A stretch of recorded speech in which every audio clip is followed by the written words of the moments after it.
Today's reading will be Psalm 89. Hallelujah. I will sing of the mercies of Yahuwah forever. I will sing the mercies of Yahuwah forever.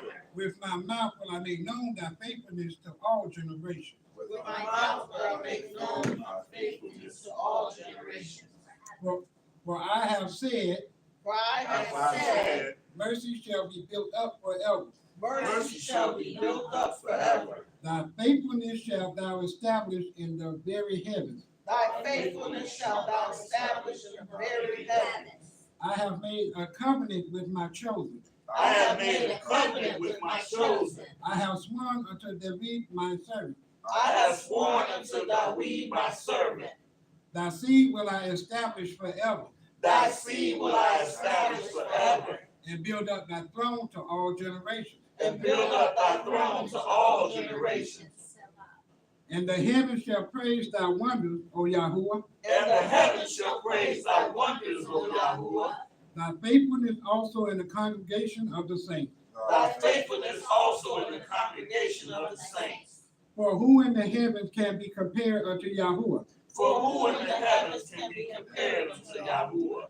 Who among the sons of the mighty can be likened unto Yahuwah? Who among the sons of the mighty can be likened unto Yahuwah? Yah is greatly to be feared in the assembly of the saints. Yah is greatly to be feared in the assembly of the saints. And to be had in the reverence of all them that are about him. And to be had in the reverence of all them that are about him. Hallelujah. Hallelujah.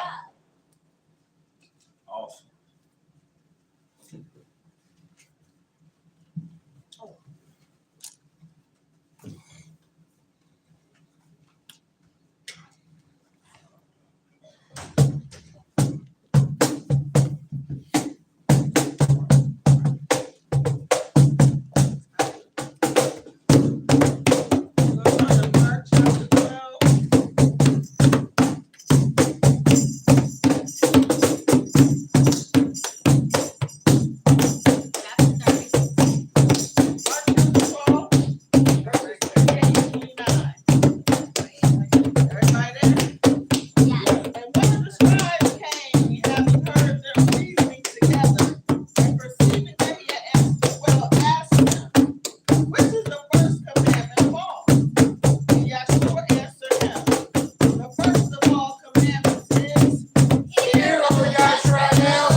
Oh,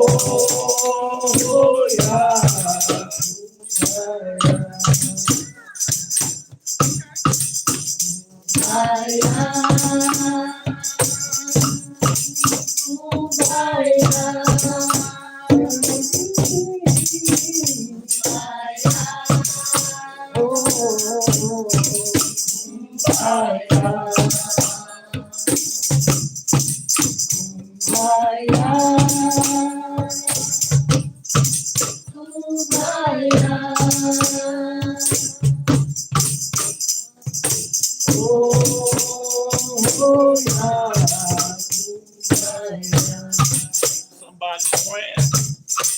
Somebody bring your kumbaya. Somebody bring your kumbaya.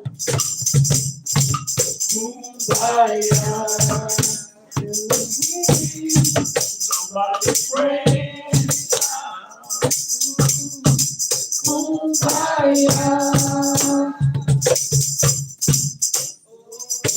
Oh, yeah, kumbaya. Somebody need your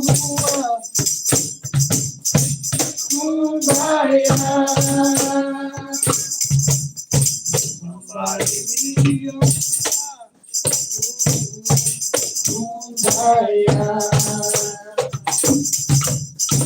Somebody need your kumbaya. Oh, yeah, kumbaya. Oh, yeah. Oh, yeah, kumbaya. Oh, yeah, kumbaya. Hallelujah.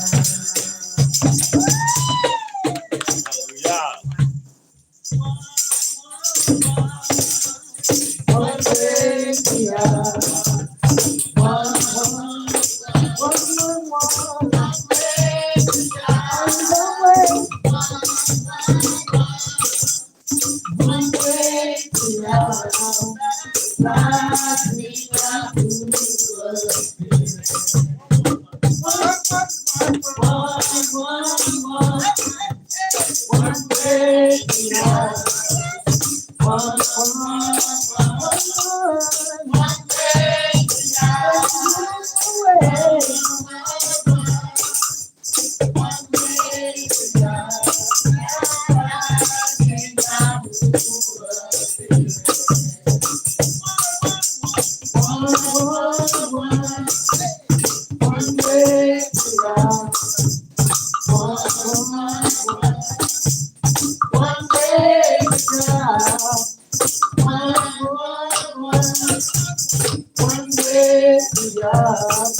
oh, this is the best that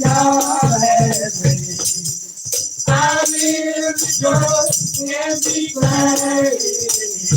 Oh, this is the best that this is the best. This is the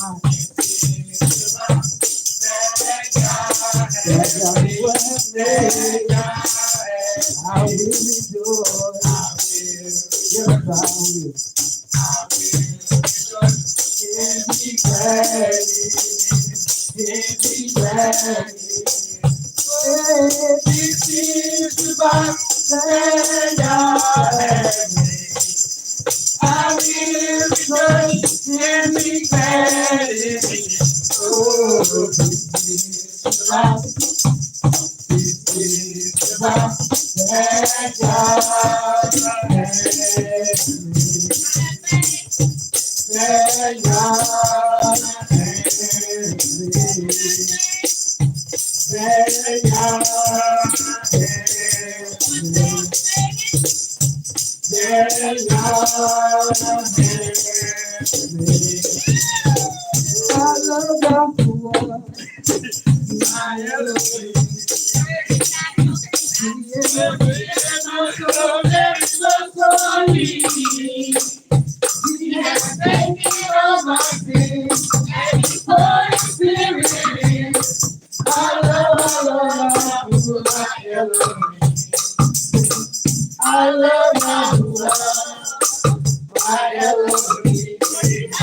Hallelujah.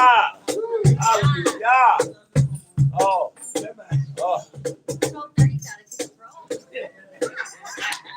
12:30 is acting like you done seen his dad die. Came back to life through the power of the Most High Yah. Hallelujah. Which is absolutely what happened. Praise Yah. Hallelujah. And he's really cute.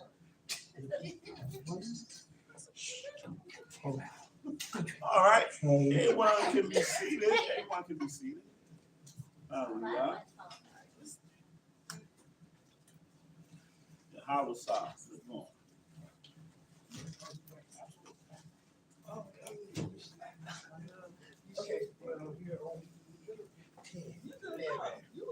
Oh, that's right. I forgot about that. Next time. Oh, wait, you did. No, you didn't. That's right. So we don't do that. And that's that. The review I was looking at. You know what? Move it over. Oh, okay. Put it over more. Oh, well. Okay. Some more? Okay. Thank you. Shabbat shalom. Baruch Shabbat. Man.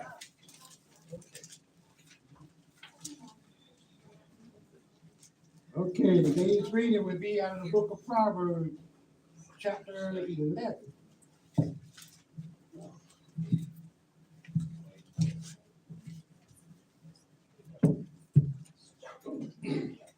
Hallelujah. Hallelujah. A false balance is abomination to Yahweh, but a just weight is his delight. When pride cometh, then cometh shame, but with the lowly is wisdom. The integrity of the upright shall guide them, but the perverseness of transgressors shall destroy them. Riches profit not in the day of wrath, but righteousness delivereth from death. The righteousness of the perfect shall direct his way, but the wicked shall fall by his own wickedness. The righteousness of the upright shall deliver them, but transgressors shall be taken in their own knowledge. When the wicked man dieth, his expectations shall perish, and the hope of unjust men perish. The righteous is delivered out of trouble. The righteous is delivered out of trouble, and the wicked cometh in his stead. And the hypocrite with his mouth destroys his neighbor, but through knowledge shall the just be delivered. When it goeth well with the righteous, the city rejoices, and when the wicked perish, there is shouting. By the blessing of the upright, the city is exalted, but it is overthrown by the mouth of the wicked.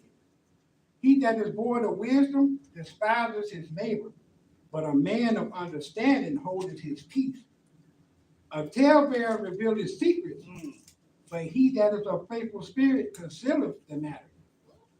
Where no counsel is, the people fall, but in the multitude of counselors there is safety. He that is surety for a stranger shall smart for it, and he that hateth citizenship is sure.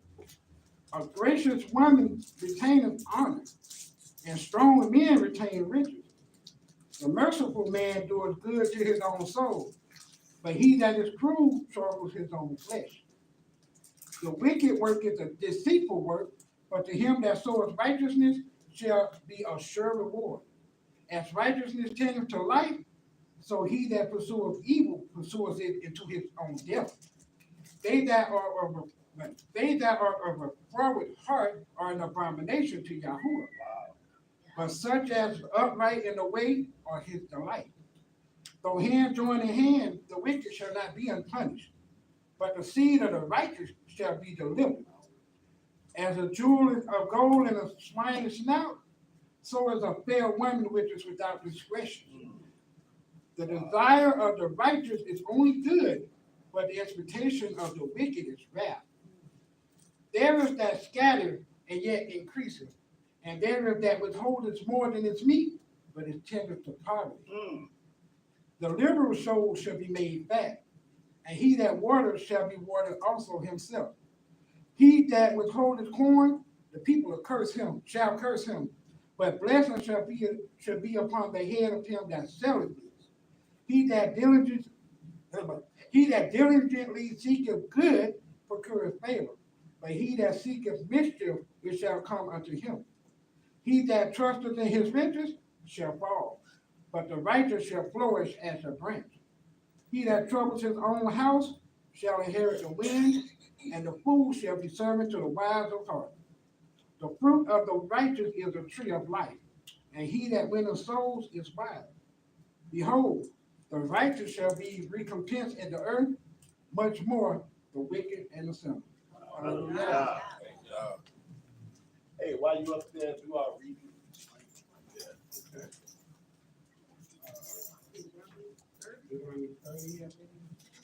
Yeah.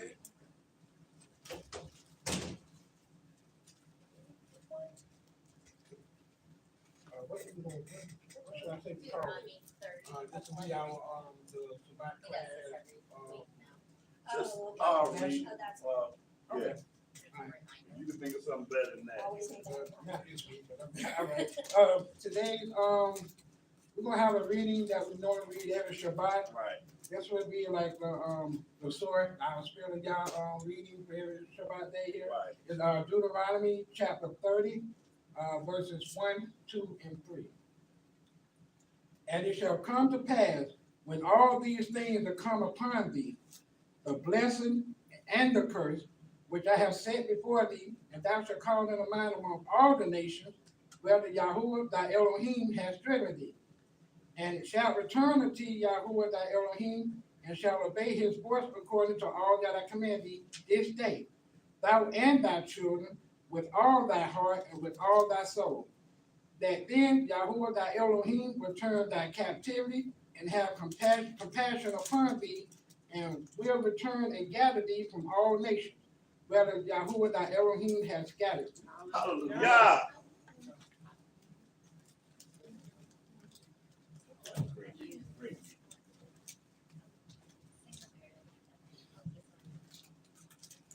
Baruch Shabbat, everyone. Baruch Shabbat. All right, I like that. Glad to see you guys here. Today. I'm gonna be without a mic. Testing. Okay, maybe this will pick up some of it. Anyway, glad to see you guys here. Everybody having a good Sabbath. Everybody had a great week. All right, that's awesome. How many of you all here are under 40? You under 40? You don't any money under 40? So preoccupied. All right. No, the reason why I asked, the reason why I asked is because the T-shirt that I happen to be wearing today, my classmates, they are celebrating our 40th year of our high school class graduation. Ooh, that is old. Huh? You think if I picked up that thing over there and threw it over there? I catch it with my bare You ain't gonna catch it. I still got about a good 75 miles per hour on. But You watch too many Cubs, it's fine. that's right. But anyway, I would have been in Chicago right now. Right now, but I decided just gonna have to miss out on it. So I thought I'd just at least wear the shirt to commemorate it because I praise y'all. You know, back then I would never thought that I would live to see 40 years after I graduated from high school. Would never thought it. And this would be another 5 years from that point that I graduated that I would come into this culture. So hallelujah for that. Hallelujah for that. Hallelujah for that. The reading that we do, that Deuteronomy 30th chapter, it has sort of a clue to what we're going to be dealing with today. We're going to be dealing with the abolished law today. The abolished law today. And we got to figure the abolished law, so that implies that there was a law that was abolished. And for some reason, a lot of people get this wrong when they try to think about what law was that was nailed to the cross. What's the answer that most people say when you ask them that? Say it in Christian mind aspect, I or just say most people mind, a lot of Hebrews have this mentality too. it was nailed to the cross. Yeah. So, basically, we all by grace now. I guess we don't have to worry about sin no more. Well, okay, since nobody really decided. Yeah, usually you will hear the sacrificial law. Oh, gotcha. Okay, That's usually the number one okay. thing that I people got say. I got Sacrifices. We don't keep the sacrifices no more. You They know, say ceremonial law too. huh? They'll say ceremonial. Yeah, a law. lot They of don't them would- like to do yeah. that either. Right, which would kind of be part of the sacrificial law, but you're right. A lot of them do say that ceremonial law. But so right, most Christians would say ceremonial law. A lot of the Hebrews and Torah observant and Messiah, most of them would say sacrifices. Because we don't need to sacrifice no more. All right. The reading that we do in Deuteronomy 30th chapter, though, is very interesting. The reason why I love that so much because it says that when all these blessings and curses which I have set before thee, and you shall call them to mind among all nations where Yahweh Elohim hath driven thee, and shall return unto Yahweh Elohim and shall bear forth according to all that I command thee this day. So now we got to figure out, wow, he told us that here in America and throughout places in Europe that we were scattered, in Africa and Asia, that we would call to mind all that he had commanded thee. So what could have possibly been abolished? That sounds like a pretty good question, don't it? I'm glad one person thought it. Y'all suck, y'all. Yup. But I'm gonna teach so that way y'all will one day don't have to suck anymore. I'm just kidding. Okay. All right, so this is the abolished law that we're dealing with. And we're gonna explore this. So I think today, well, your brother gonna get a lot of this today. Paul, you. When I say his brother, I'm talking about Brother Paul. Oh, okay. Shaul. Our cousin. Yeah. I thought that's our distant. Distant cousin. 3 times removed. 3 times. We're already at the end of the lesson. Huh? I know, right? Thank you. You didn't do that. Okay, so we're gonna start this off at 1 John. We'll go all the way there.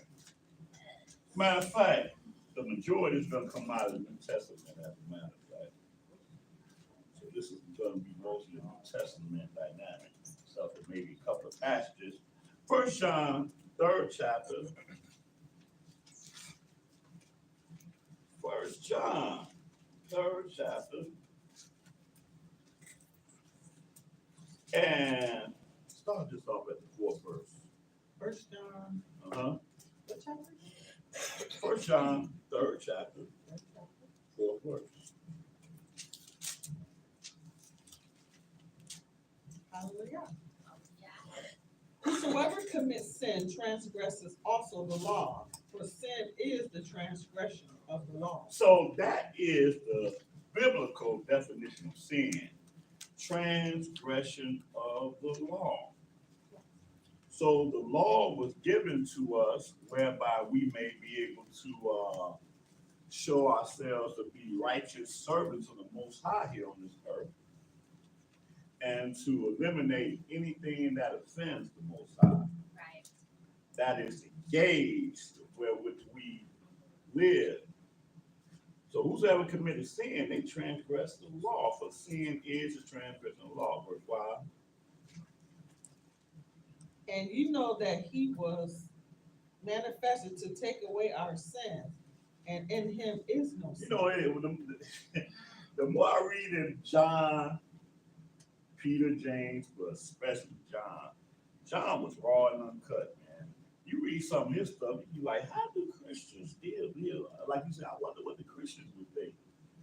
So he said, and you know that he, who's the he talking about here? Huh? Okay. He was manifested. Right. Give me another word for manifested. Manifested. Prophesied. No. Not Created prophesied. Came to- Huh? Created to I- be. What you say? I want to say like created to be. Came into being. Right. Made. Created. Right. That's manifested. He was manifested to do what? Take away Take our away our sins. sins. What? Ain't that a miracle? That's something, right? Yeah. We praise the Messiah. I'm saying we loosely, but we don't think about what he came to do. Huh? Ain't that something? That's one thing about taking stuff out of context. Yeah. Right. I mean, there is a scripture so nobody can stand take away your sins, but you have confession sins for the Father, right? Well, but that's the thing, though. He was manifested, and we say manifested, and then I'm using what he said, prophesied. Prophesied is what was given to us to understand what he would come to do. And that's a lesson we dealt with a couple of weeks ago, I think. But that's what he would come to do. Come to take away our sin. Because when you got the presence of sin, whoa, man, you ought to have other emergencies in your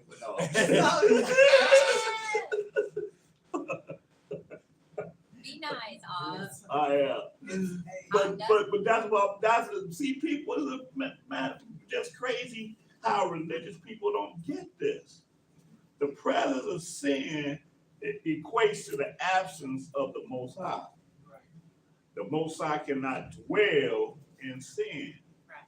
He told us in a place, he said, even your prayers are abomination. And he hasn't changed. He is the same Elohim yesterday, today, and forever. So these are some things that people have to understand when we deal with the context of quote unquote religion or whatever, especially in terms of the Messiah. Okay, he was manifested to take away sin. Without sin being taken away, you have no chance to make it into the kingdom of heaven. That right there is the gospel raw and uncut right there. But this is what he's saying. And you know that he was manifested to take away our sin, and in him is no sin. Verse 6. Whosoever abides in him sinneth not.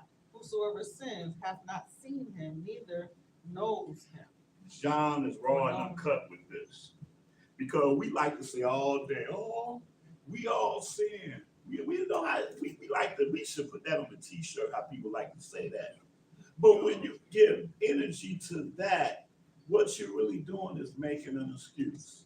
Yes. Huh? Because we like to hear that. We all sin. We all sin and fall short. It's okay. Our righteousness is like it's like filthy rags. Yeah, but come on, understand the context to even that.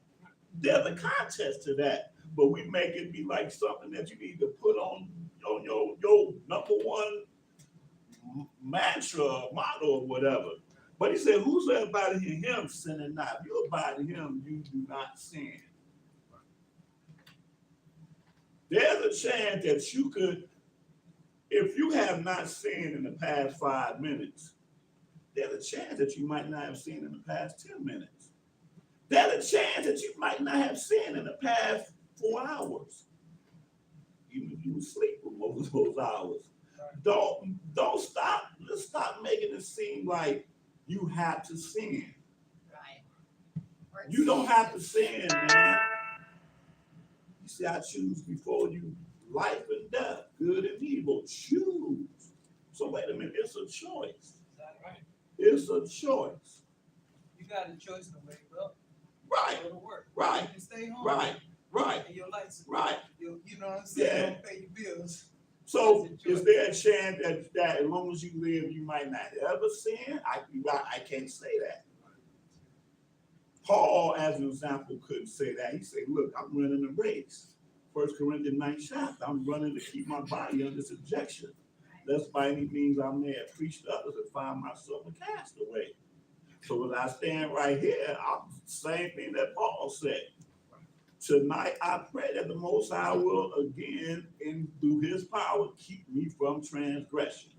My goal is to not transgress. That is what my goal, my aim is, to not transgress. Okay? So whosoever by him sinning not, whosoever sinned have not seen him, neither known him. John was on a whole nother level. But check this out, verse 7.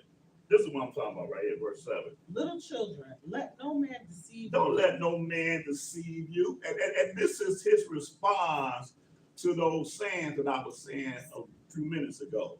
Little children, don't let no man deceive you. He that does righteousness is righteous, even as he is That's righteous. correct. Why we want to lay claim to being a sinner? Oh, I'm a sinner, okay? You want to lay claim to that, but you don't want to lay claim to being righteous. Right. Help me out with that. Help me out with that. Yes, I have sinned. Absolutely, I have sinned. Through the power of the Most High, he will keep me aware, and through my desire. Exactly. See, I can't just put it on the Most High. That has to first be my desire before it can be his dynamic. Right? To not transgress the Father's word, okay? And John said, little children, don't let no man deceive you. He that doeth righteous is righteous, even as he is righteous. Scriptures testify a certain man, and they were called perfect. That's what they were. They were perfect. Like Zachariah and his wife Elizabeth. They like their culture. I ain't gonna use the term religion. I hate that word religion. Huh? Oh man, come on.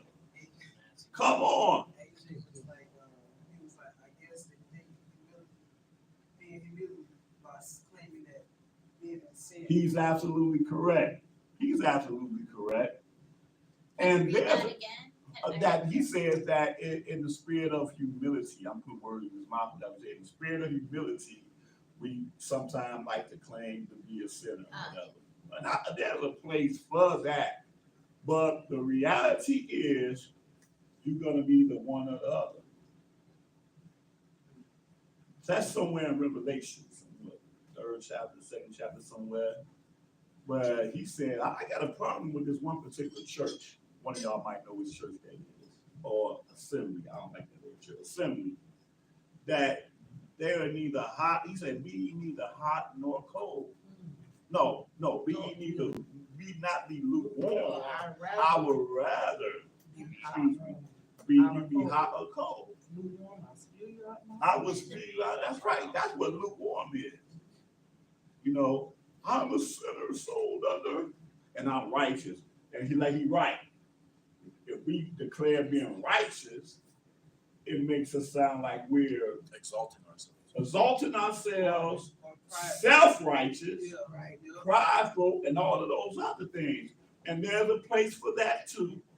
But the point is, That's insane.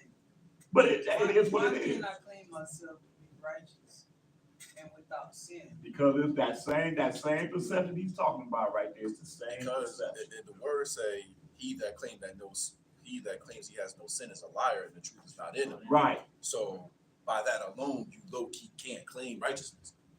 Because that's to say, I have never sinned, and no man has never sinned. But Okay. that's not saying, I mean. Okay.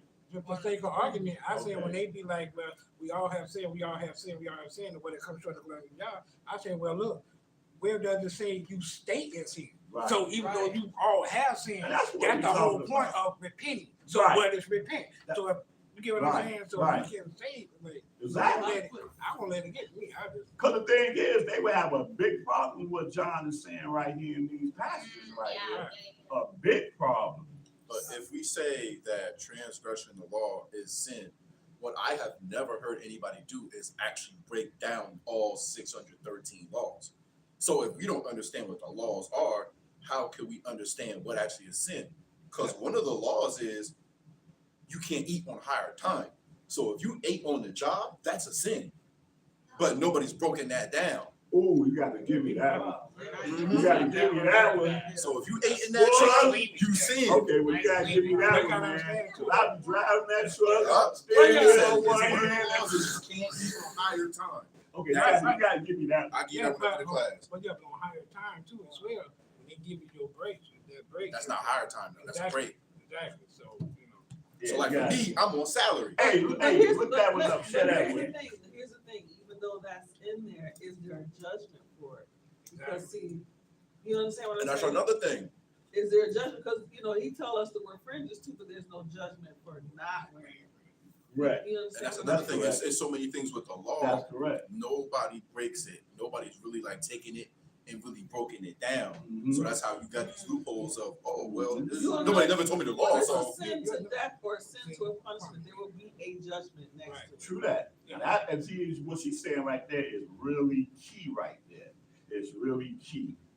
Because you got especially Hebrews so notorious that, well, you're not wearing fringes, man, you're gonna go to hell. Verbatim. Really? Bro, you ain't wearing the beard, you're going to hell. Book, chapter, and verse. Yeah, chapter and verse. What I Because sins unto death, and this is really what John is what they're dealing with. They're talking about the sins that will literally keep you out of the kingdom of heaven. Okay? But if there's a judgment to that one, I still want to see it, whether there's a judgment. Well, I know that ain't gonna be But there. I would wanna like to see it. I would though. like to see Yeah, that one. yeah. When you were talking about righteousness, the scripture about doing righteousness, some of the translation books, different Bibles, Okay. looked at a lot of them. Some of them say he who practices righteousness is righteous. Now, I don't know if that's a good interpretation or not, but it kind of helped me when I started thinking about it because I was I like I'm that. not saying that I'm doing it, but I'm practicing it I every like day. that.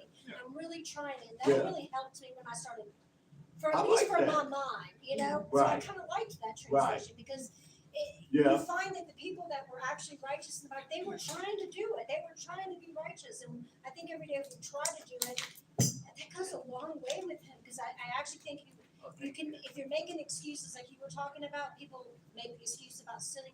You will take that excuse at some point. But if you're saying, no, I'm going to keep trying to be righteous, I'm going to keep practicing. Uh-huh. I think if that's your mindset, you're going to, it's a change of our mindset. you know? Right. I like that. I like that. Hallelujah. Hallelujah. Awesome. Uh-huh. Okay. So little children, let no man deceive you that he that doeth righteous is righteous, even as he is righteous. Man, that's awesome. Verse 8. He that commits sin is of the devil, for the devil sins from the beginning. For this purpose, the Son of Elohim, or Son of Yah, was manifested, that he might destroy the works of the devil. Whosoever is born of Yah does not commit sin, for his seed remains in him, and he cannot sin because he is born of Yah. And the way that you really understand that is because you think about where you were spiritually at the time when you accepted Hamashiach, accepted the word. And were your conversations the exact same conversations?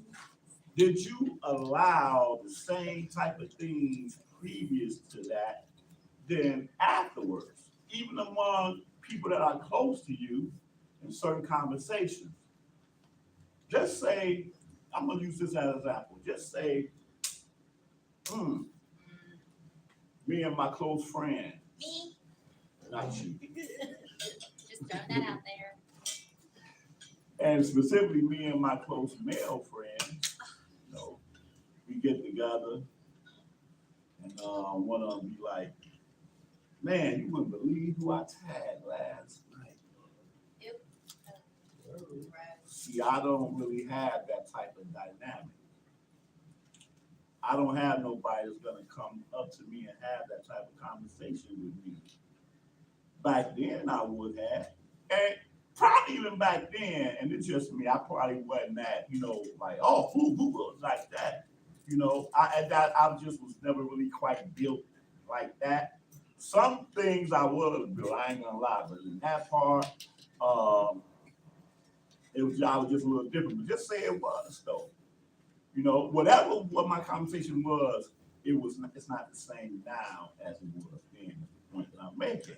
So this is how you know that within yourself that there's a difference. And like you say, you are practicing righteousness, Right. and then it kind of even evolves from being practicing. It just really become a part of you. At the same, developing their righteous habits. Right.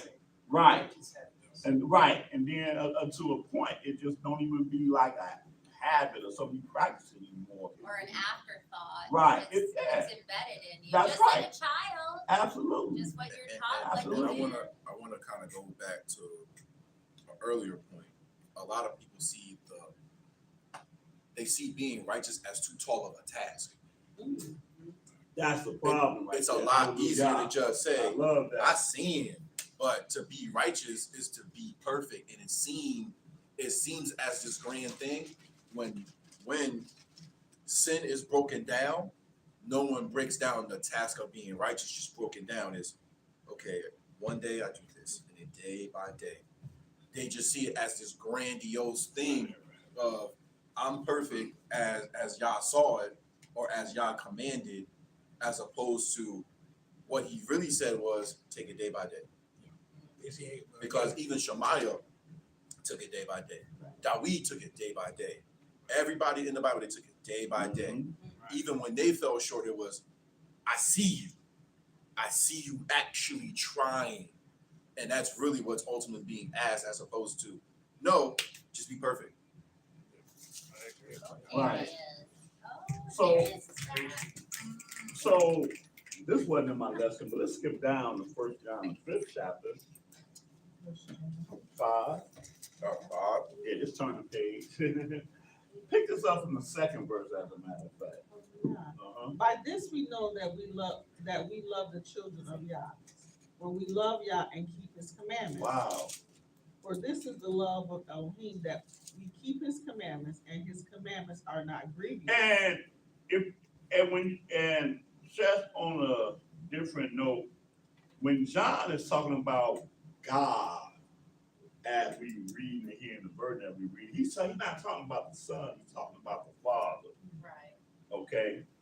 Some people get confused by that. If I'd have read the first verse, I'd have read, whosoever believes that Yeshua is Messiah is born of Elohim.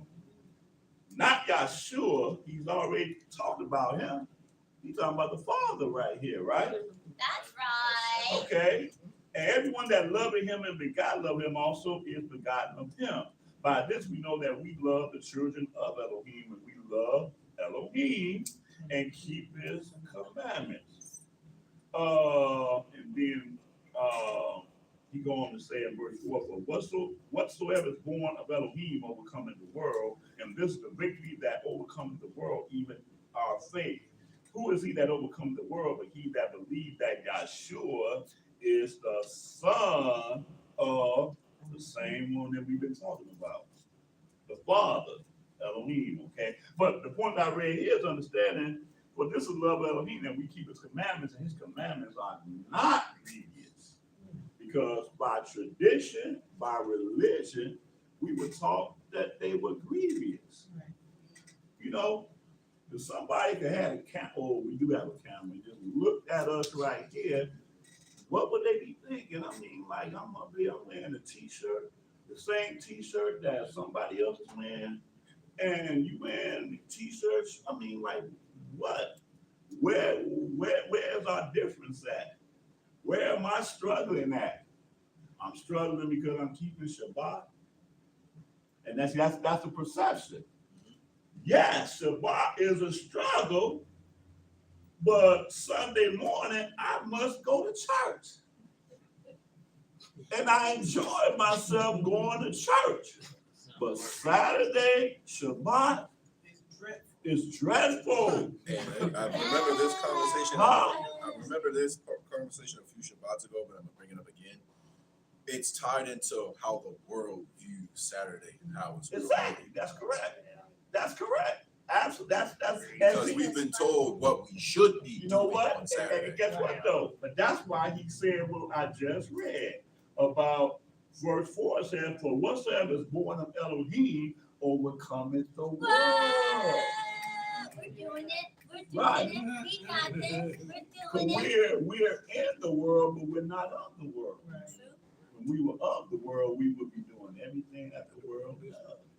No, thank you. But overcoming the world transforms the perception of Shabbat and the perception of Sunday. Right. Because through the power of the Most High, I get to enjoy the Chicago Bears on Sunday afternoon. Y'all get to enjoy the Jaguars. I know, right? Right?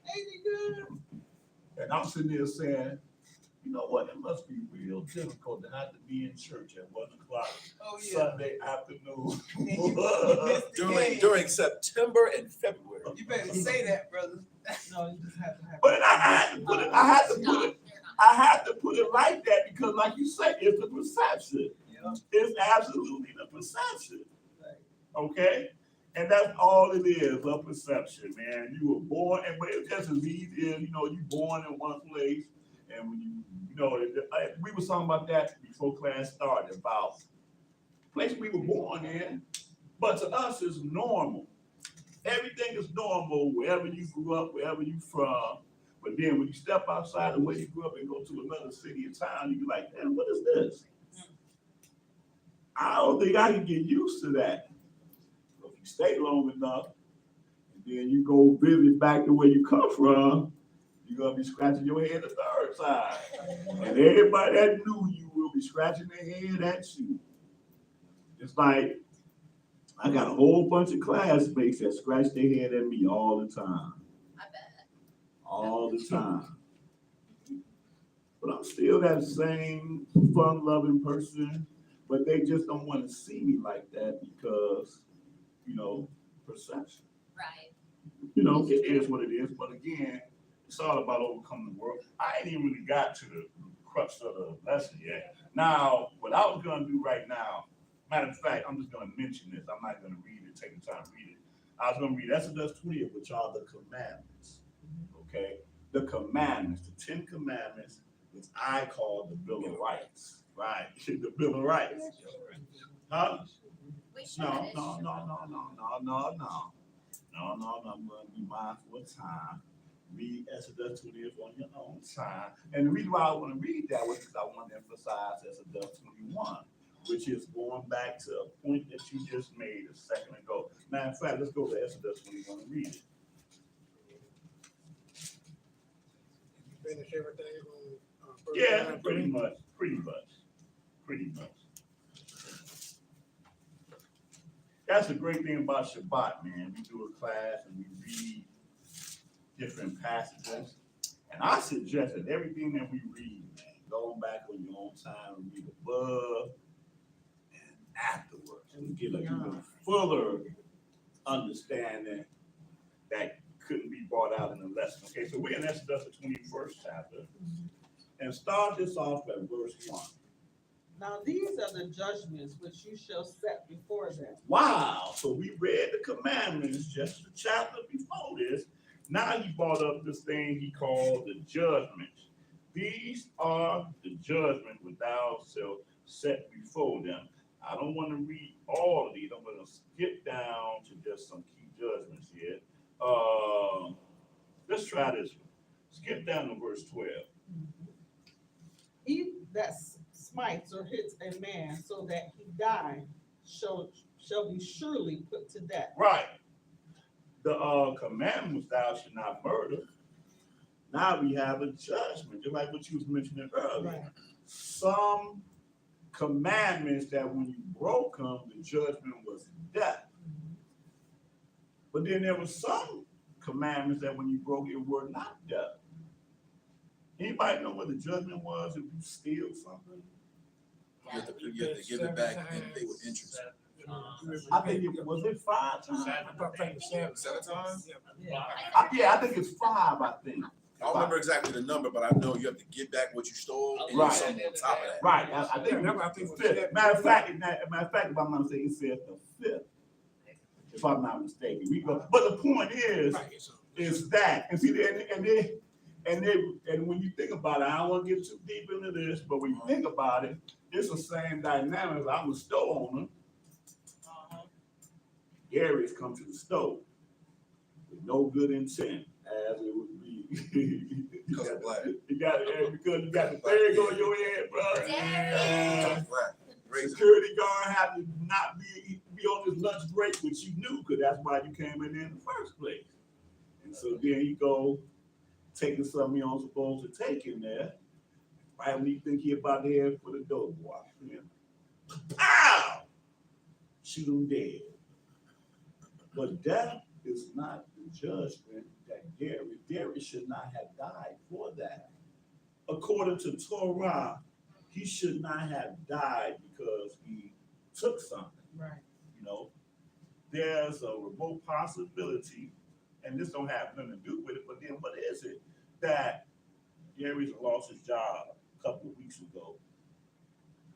He got 10 kids sitting at home, starving, don't know when their next meal come from. Of course, I'm a store owner. I don't really care nothing about what this man's story is. I'm offended that he would come in my store, had the audacity to come in my store and take that $1.89 loaf of bread that's made up with a whole bunch of ingredients that we shouldn't be eating anyway. That's another lesson. And take it from me. But and I killed this dude. I could have just as easy came up to him and been like, you know, man, bro, come on, man, what's with this? If I'd have been a righteous store owner, because I'm not gonna not eat tonight because this person came in. But I'm just saying, though, the judgment for that is not death. So when people do that, kill for stuff, like police altercations. I could curse, I could say whatever that you have made me feel. You putting out your gun does not warrant because it's my constitutional right, constitutionally, to say whatever it is that I want to say. As long as I don't have no weapon and I'm coming at you and your life is really threatened, but we done made my words be enough for you to determine that your life is in danger. And you the one who got the weapon. Right.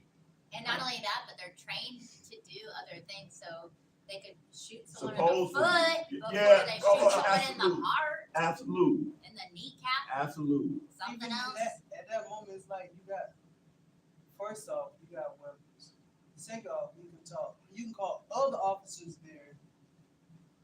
It's like, why would I even, Yeah, I don't understand that, especially if you got 2 or 3 officers, and all you gotta do is get this person, get their hand and put the handcuffs on them. But you, I ain't trying to get too deep into that, but my point is that in the scriptures, there are certain sins that the judgment is death. Right. And murder happens to be one of them. You know, this news report, this guy done assaulted this woman and shot whatever, and now he's at large and he is what they say, he's has a weapon and he's armed and dangerous. Thank you, armed and dangerous. See, now we dealing with a whole other dynamic because that's what was happening. So if you come across this person, last time we knew he was armed and dangerous, you know, that's a whole other thing. But we're talking about stuff that happens on the street, like the George Floyd incident that happened, where we all saw this dude die because the policeman had his feet on, and this dude was restrained already. This guy wasn't like, and grabbing him or whatever. I mean, I'm just saying that death is not a righteous judgment for these situations, okay? Right. But anyway, what verse was that we just read? 12. That was 12. Okay, let me see. I'm just skipping down, looking at something. Verse 15, read that one. And he that smites his father or his mother shall be surely put to death. Surely put to death. And why is that? Because you're supposed to honor him. Because we done already read the commandment. Honor your mother and your father. Honor them. And I think it's a general commandment. I think that there may be an asterisk in that because, now the reason why I'm saying that because, oh shoot, no, if my father was abusing me sexually, abusing my sister sexually, whatever, that kind of, Beating up your mama? Well, you have laws that say not to have relations with your mother, brother, father, sister, this, that, and the third. And the word also says to not provoke your children. So that falls There's into anything that. I'm in your family this week. You know what I'm saying? Darius on fire. I'm just joking. But yeah, good point. Very good point. Absolutely. Absolutely. So again, righteous judgment is just what that is. Just what that is, because mothers, parents have a responsibility toward their children. Don't think that because you parents, that's what we say. I took you in this world, I can take you out. that's what I thought about when I Right. saw that, Right. Well, law do say that we gotta rebel your son. Bernie Mac taught me that. That's a Bernie Mac episode. Mac. To the white meat. Huh? I say, No, he said, you didn't quote the scripture. The scripture said, he's talking about Jordan. The scripture said, if I have a rebellion, because Jordan called himself trying to be a Christian, whatever, and he was combating Jordan faith, whatever. The scripture said, if you have a rebellious son, you can put him to death or whatever. He quoted the verse by verse and everything. But we're talking about righteous, okay? So the point that I'm making, though, is that Exodus 21 features the judgments that we had to deal with when we broke the commandments. Isn't that a weightier matter? Isn't that part of the 3, like, where Sai said, like, faith, judgment, or my this is right here, and one other one, he said they're like weightier matters. I can't remember if that was one. Let me see. What's that? Matthew the 25th chapter, I think, when Yahshua talks about weightier matters. It's either 23 or 25. Let me see which one it is. I think that's what you're talking about. Let me see, Matthew 20, let me try 20, must be 25. That's when you, about the weightier matters. Oh, 23, The weightier matters, law, judgment, and 23. mercy and faith. Matthew. Matthew So 23. judgment, yeah, it's, Oh, I thought you was looking at it. Let me Matthew see. 23, yeah. Right. I'm sorry, I don't have my glasses on. Matthew Okay. 23, it says, woe to you scribes and Pharisees, hypocrites, for you Right, tithe so that, right, okay, so that's You have 23 and omitted the weightier 20, matters. 23 and 23. Because I is what found she's like quoting. this, when I do these things, Huh? things go better in a situation. Yeah, 23 and 23, yeah. Yeah, it says matters of law, judgment, mercy, and faith. And when this means the judge, would this be that, what he's talking about? That's a very good question. Warn to you scribes and Pharisees, hypocrites, for you pay tithe, mint, and anise, coming and have omitted the weightier matters of the law. So weightier matters is actually the more important parts of the law. Yeah, I was thinking it was important to look at these because because if it says you have to be better than the scribes and Pharisees, so I'm like, well, what am I gonna do? What is the weightier Right. matter? So I'm trying to figure out, Right. I'm just sort of learning, like, what is this? Right. But they listed. So I don't know if this is this. Right. Some of these. Mercy and faith. Right. These are you have done and not to leave the other undone. So, okay, so that's a good question. So what's the difference between that first set and the second set? What's the difference between those? Since he said that these are weightier matters. Weightier matters would be like the mercy, because you have to understand, even though, like the Most High, He gives us mercy, by us following His laws and everything like that. But you want to, a lot of people like to condemn.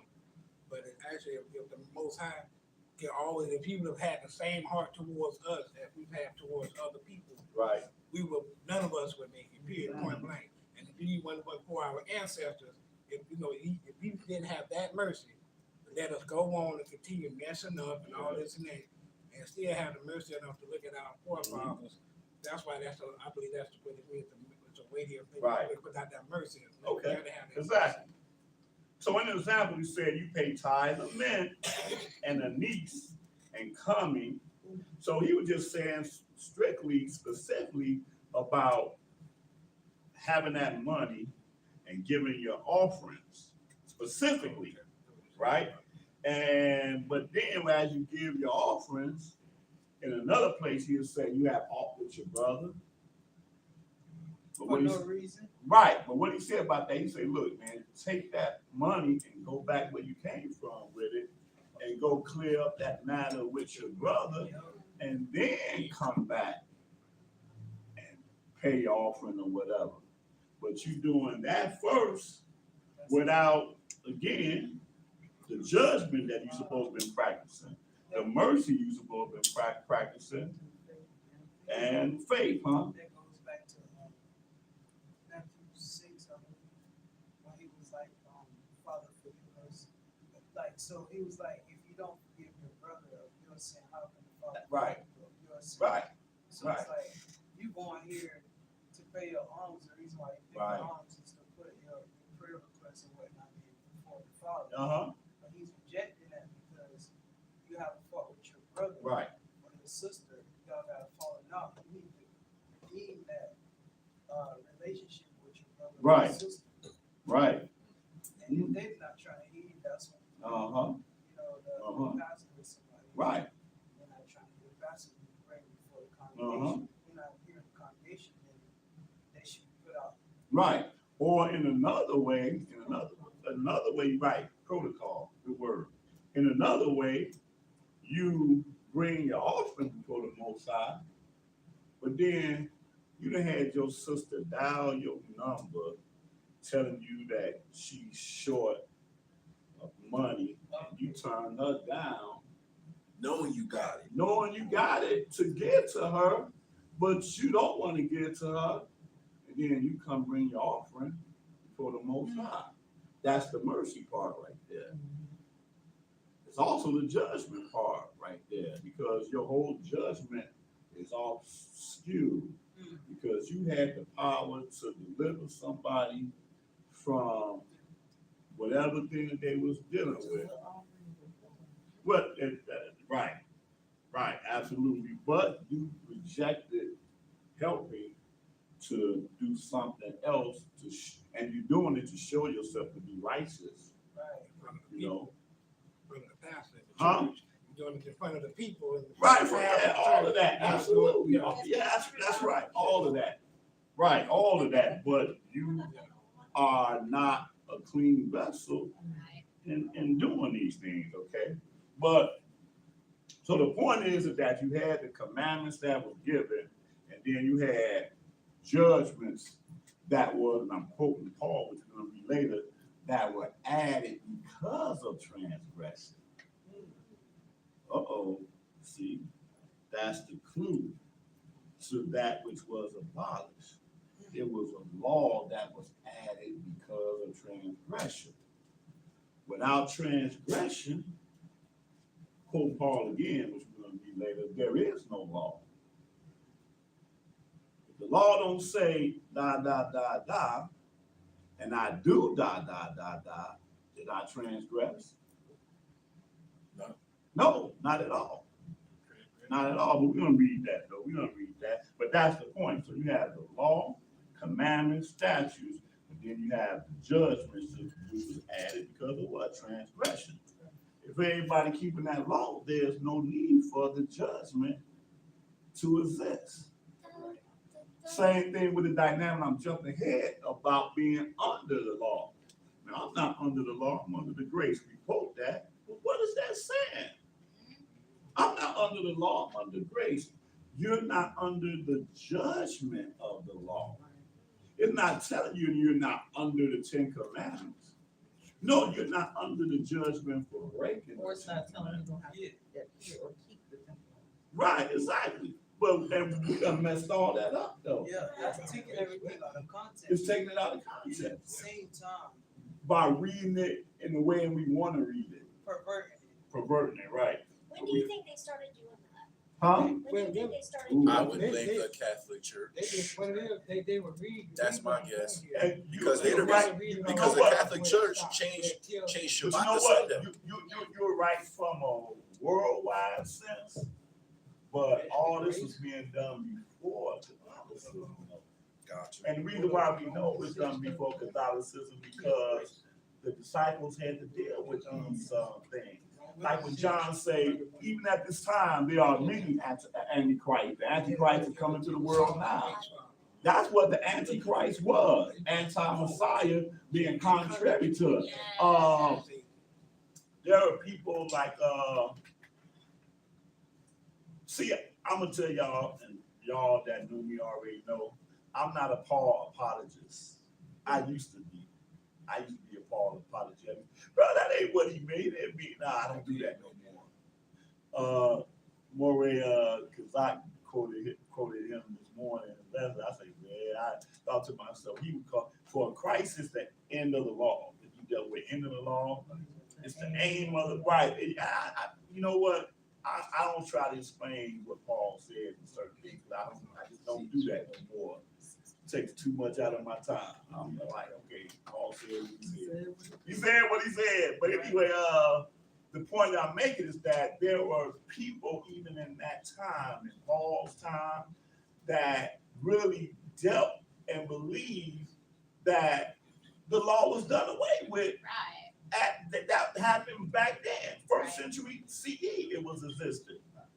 You had other people, and this is before Constantine, because there's actually a legacy of this mindset. And then you all heard of Marcion before?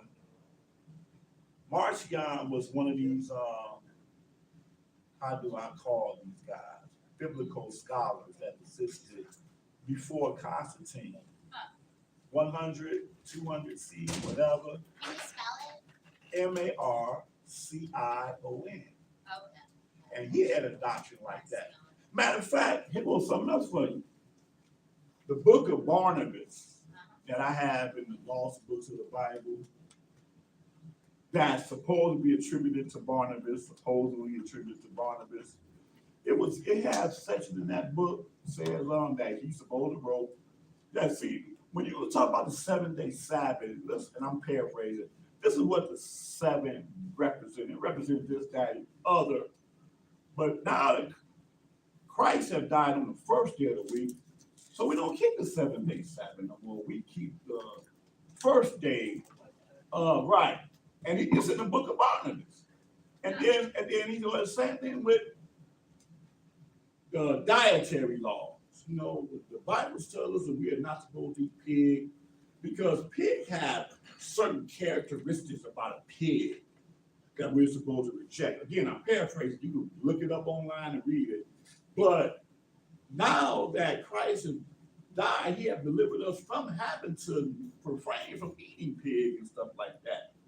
Look at the Barnabas. That's got Barnabas' name on it. The point is that there were people during this time before Constantine that were developing these doctrines.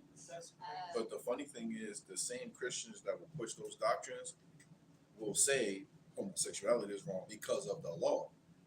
But my argument is, but you just said that the law is done away with. We can eat shrimp, but you're saying that this is the law, And that we is shouldn't true. follow that. That is So true. So your whole doctrine is screwed up. That is They true. get big contradictions. Oh, ye And see, hypocrite. Cut your own leg- cut your own legs off. and see what that is the cherry picking is based off the fact that, you know, our culture, we didn't deal with no homosexuals. That was just a no-no. That was just evil by appearance. But the Bible just happened to speak about homosexuality. So therefore, I'm gonna throw the Bible out there as my right, just right. So I'm gonna put that out there. But I'm gonna put these slabs of bacon next to this There pancake. you go. There you go. So it really isn't really a biblical thing that their biblical righteousness they're pushing. They're pushing their own righteousness. Same thing with Israel. We did the same thing. We established our own righteousness, Romans the 9th chapter, but have not submitted ourselves to the righteousness of the Most High. Okay, so all right, moving right along. Matter of fact, let's go on to Romans the 6th chapter. Exodus. Huh? Yeah, we finished. I just wanted to establish the fact that there are commandments, and then there were judgments that was added because of the breaking of the commandments. We're going to Romans the 6th chapter.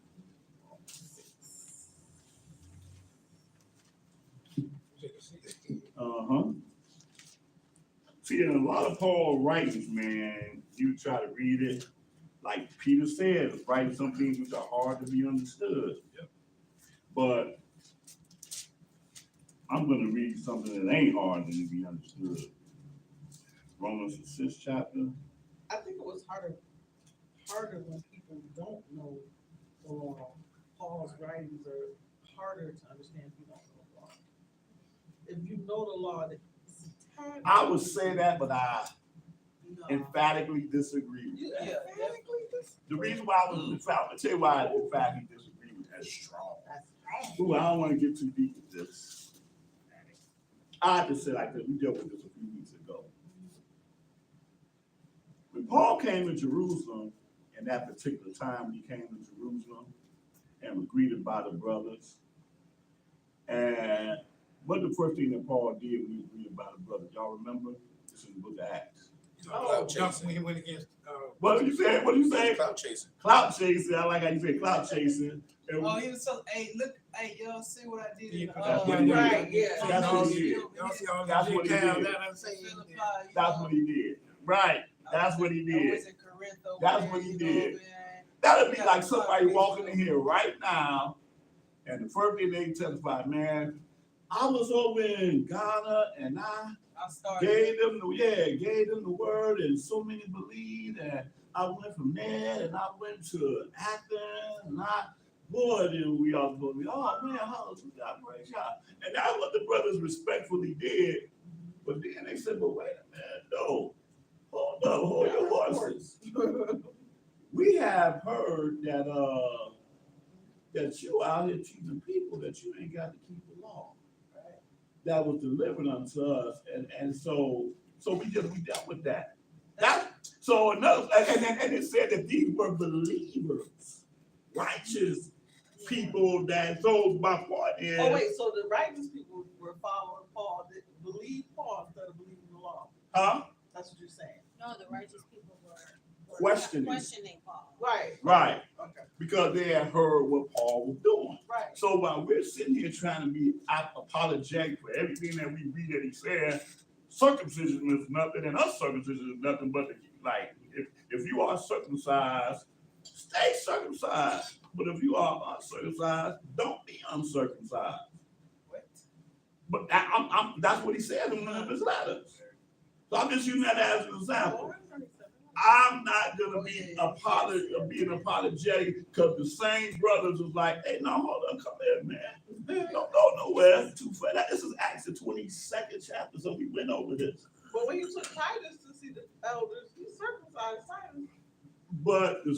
But when we read about, he was compelled to because the people like, don't bring him up in here. Don't bring him up in here. Oh yeah, you know what? I got the. And Paul did that a lot. He did things for appearance sake. You can read that, you know. To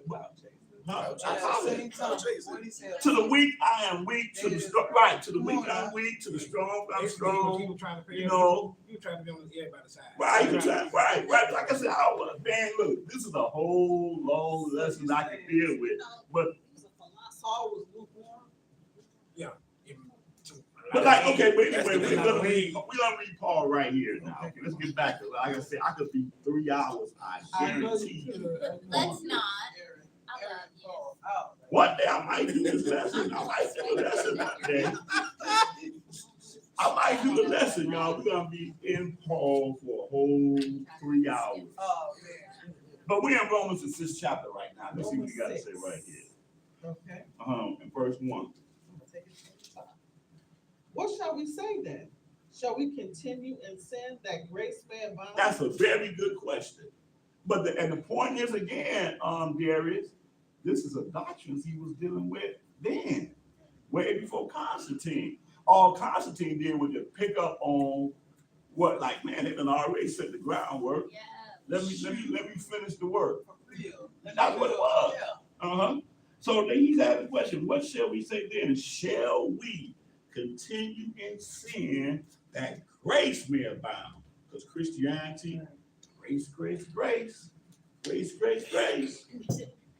And I finished teaching this about grace. We selling pork chop dinners.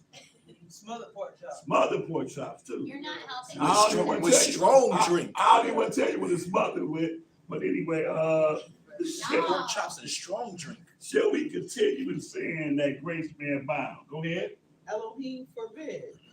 How shall we that are dead to sin live any longer therein? That right there is the answer. That is the answer. How shall we that are dead in sin live any longer therein? Paul, in his righteousness, to tell you it's just impossible. Impossible to live any longer in sin once you have come with this grace. So now it sounds like somebody that knew what Yahshua came to do. He was manifested to take away our sin. You see? So go ahead. Know you not that so many of us as were baptized into Yeshua HaMashiach were baptized into his death? Therefore we are buried with him by baptism into death, that like as Messiah was raised up from the dead by the glory of the Father, even so we also shall walk in newness of life. Wow, beautiful. For if we have been planted together in the likeness of his death, we shall be also in the likeness of his resurrection. Beautiful. Go ahead. Knowing this, that our old man is crucified with him, that the body of sin might be destroyed, that henceforth we should not serve sin. Woo. For he that is dead is free from sin. Wow. Now, what if he would have said that for he that is dead is free from the law? See that? Huh? Right. But it would have been the same if you understood that the law is the law of the judgments. Right. It would have been, because there are some places where he do say the law. There are places in here where he reads the law. But it's like being under the law. No, under the judgments of the law. But right here, he didn't use law, he used sin. Go ahead. So just to be Yeah. clear, so I just want to make sure it's clear to everybody.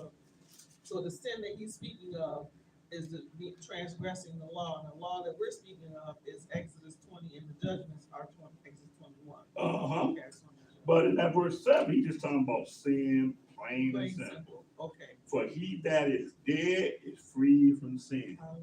Physically speaking, if you're dead in the grave, you can't sin. But he that is dead is free from sin. Go ahead. Now, if we be dead with Messiah, we believe that we shall also live with him, knowing that Messiah, being raised from the dead, dies no more. Death has no more dominion over him. For in that he died unto sin once, but in that he lives unto Elohim. Likewise, reckon you also yourselves to be dead indeed unto sin, but alive unto Elohim through Yeshua HaMashiach, our Master. Let not sin therefore reign in your mortal body, that you should obey it in the lust thereof. Neither yield you your members as instruments of unrighteousness unto sin, but yield yourselves unto Elohim as those that are alive from the dead, and your members as instruments of righteousness unto Elohim. For sin shall Here you not. go now. Here you go right here. Now, everything that he said at this point was clear. It was so clear. You can't even mess that up. He telling you, look. That was a good word. Good. Oh, that was perfect word. But this is not him that's about to mess up. It's people's misunderstanding in this part that's about to mess up. Go ahead. Verse 14. Romans 16 and 14. Right. For sin shall not have dominion over you, for you are not under the law, but under grace. Oh, what happened there? You see what I'm saying? Yeah. If you don't understand that, you would think you just did a 180, right? But here I can be apologetic because I know that that's how we read this, not what he was talking about. He's talking about for sin shall not have dominion over you. It can't, because he's saying already that you're dead to sin. Right. So it can't have dominion over you, but you are not under the law. Under is talking about the judgment. But you are not under the law, but under grace. Now, think about that. Two things. You have judgment and you have grace. Somebody help me out with that. I want somebody to help me out with that. Where I'm going with that. So Anybody? judgment means, okay, you sin, then I repent for that sin. I shot, what's her name? Megan Thee Stallion. Shot at her foot. That's right. Pow, dance, pow, pow, pow, dance, girl, dance, pow. That's what I did. So that's my sin. Go ahead. You shot it. So you're great. So the judgment is Right, now, there you go. now you have to pay for your crime. Right, you gotta pay for that. That's So right. the pay for the crime is. Wait, hold on. Okay, go ahead. Go ahead. So by that being said, you done committed sin against the law. Mm-hmm. So your judgment being whatever that outcome is from that law that was set. That's right. For you not being under law, you didn't do being okay.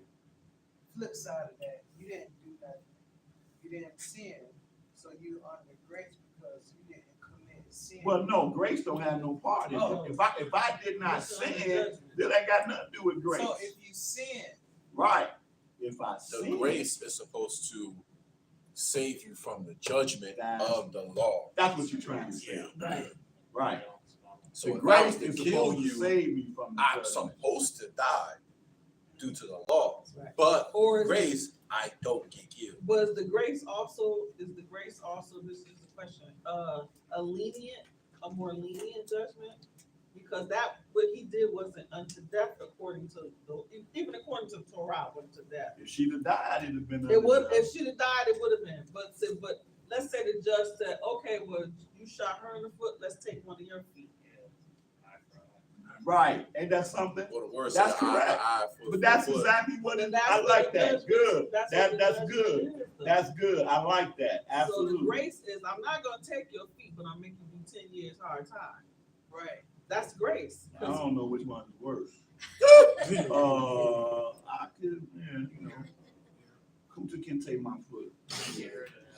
I ain't got But it. that's the grace though. y'all making this too hard. It ain't that deep. The point is, like what 12:30's Gary back. clearly said was that grace was to eliminate there Yeah. being any There's no judgment. judgment at all. Now, you got a particular judgment. Ain't no paying fines or none of that. It's like But free then that from- plays into the ideology that Christians have when they say we're not under the law. We're not under the law. I can We see have all, I can grace. send all day Because without to judgment. say, well, the grace protects us from punishment of the law, one could simply just flip that and say, well, if I'm saved from the punishments of the law, is there any law to begin with? But see, again, that comes from lack of understanding. Right, and then trying to justify. You're right, because last week when we read about the adulteress, she was given grace. He made intercession for this woman even before he became the intercessor, because she definitely had death as her judgment for, and that's in that chapter 2. I just looked it over, we didn't read it, but that's the judgment for adultery. Right. Death. Yeah. Out of the mouth of 2 or 3 witnesses, death. And so she didn't die because of the grace that was given to her. But what they don't understand is that he, and in his conversation where he said, go and sin no more. So that's the dynamic of the same thing. And Paul clearly let that be known in what we read. It starts off with that word, shall we continue in sin, that grace may abound. Now, somebody ain't reading it. Right. Somebody's not reading that. They don't read the Bible. Right. Exactly. But that's the answer to that. Shall we continue saying that I done got grace? So if I'd have got grace, now am I gonna be looking for what's her name? What a What's stipulation. the other one name? Should I be looking for Cardi B to shoot her feet now? But see, the stipulation was go and sin no more. That's correct. Yeah. That's correct. And some, That's some correct. people take it. Paul laid this Romans 6 chapter down flawlessly. Right. Flawlessly. I wish all his writings could have been as flawless as this Romans 6 chapter. But so I'm saying next verse to clear that up. oh, okay, so let's do verse 15. What then? Shall we sin because we are not under the law but under grace? That's the question. Because people keep quoting that. And that's our answer. That's our answer to them. Oh, you're not under the law, you're under grace. So does that mean we have to sin? You see how old these doctrines are? And we still dealing with this stuff 2,000 plus years later. Shall we, because we are not under the law, but under grace? The answer is, Elohim forbid. uh-huh. Know you not that to whom you yield yourselves servant to obey, his servant you are, to whom you obey, whether of sin unto death or of obedience unto righteousness. But Elohim be thanked that you were not the servants No, of read sin. again. But Elohim be thanked that you were the servants of sin. You were past You were tense. the servants of sin, but ye have obeyed from the heart that form of doctrine which was delivered. Now, I ain't got no problem with the way Paul taught this. None. He said, but Elohim be thanked, Yah be thanked that you past tense were the servants of sin. And guess what? Now, he could have said, but Yahshua had delivered you from the sin, which he already said it, but he said something even more pressing, but you have obeyed. Ain't that something? Ain't that something? Obedient. Right. Ain't that something? He could have easily just said, Yahshua had delivered you, which wouldn't have totally answered what you needed to know, because that wasn't what they needed to know at this particular point. No, the point is you have obeyed, because when you wasn't obeying, you were servants of sin. Right. Finish that for. What you have obeyed from the heart, that form of doctrine which was delivered you. Being then made free from sin, you became the servants of righteousness. Ooh, that's a t-shirt right there. Yeah, I was just about to stop Dude, y'all. huh? I was just about to stop you for that. What was you gonna say? This verse answered my question. Right. From Right. earlier. Hallelujah. Right. Being then made free from sin, you became servants of righteousness. Ain't that something? That's that practice you was talking about earlier. you became a practitioner of righteousness. Go ahead. Verse 19, Romans chapter 6, verse 19. I speak after the manner of men because of the infirmity of your flesh. For as ye have yielded your members servants to uncleanness and to iniquity, unto iniquity, even so now yield your members servants to righteousness unto holiness. Wow, hallelujah, man. Paul gets snapped for that. Amen. Let's back up to the 5th chapter, though. Back up to the 5th chapter.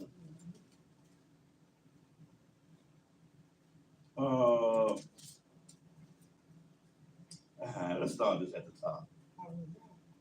Therefore, being justified by faith, we have peace with Elohim through our Master Yeshua Messiah, by whom also we have access by faith into this grace, where we stand and rejoice in hope of the glory of Elohim. And not only so, but we glory in tribulations also, knowing that tribulation works patience, and patience experience, and experience hope. And hope makes not ashamed, because the love of Elohim is shed abroad in our hearts by the Holy Spirit, which is given unto us. And notice how he said about glorying in tribulation. Because when you was outside of the spirit of the Most High, tribulation only meant one thing to you. And that was something that you did not want to have to deal with.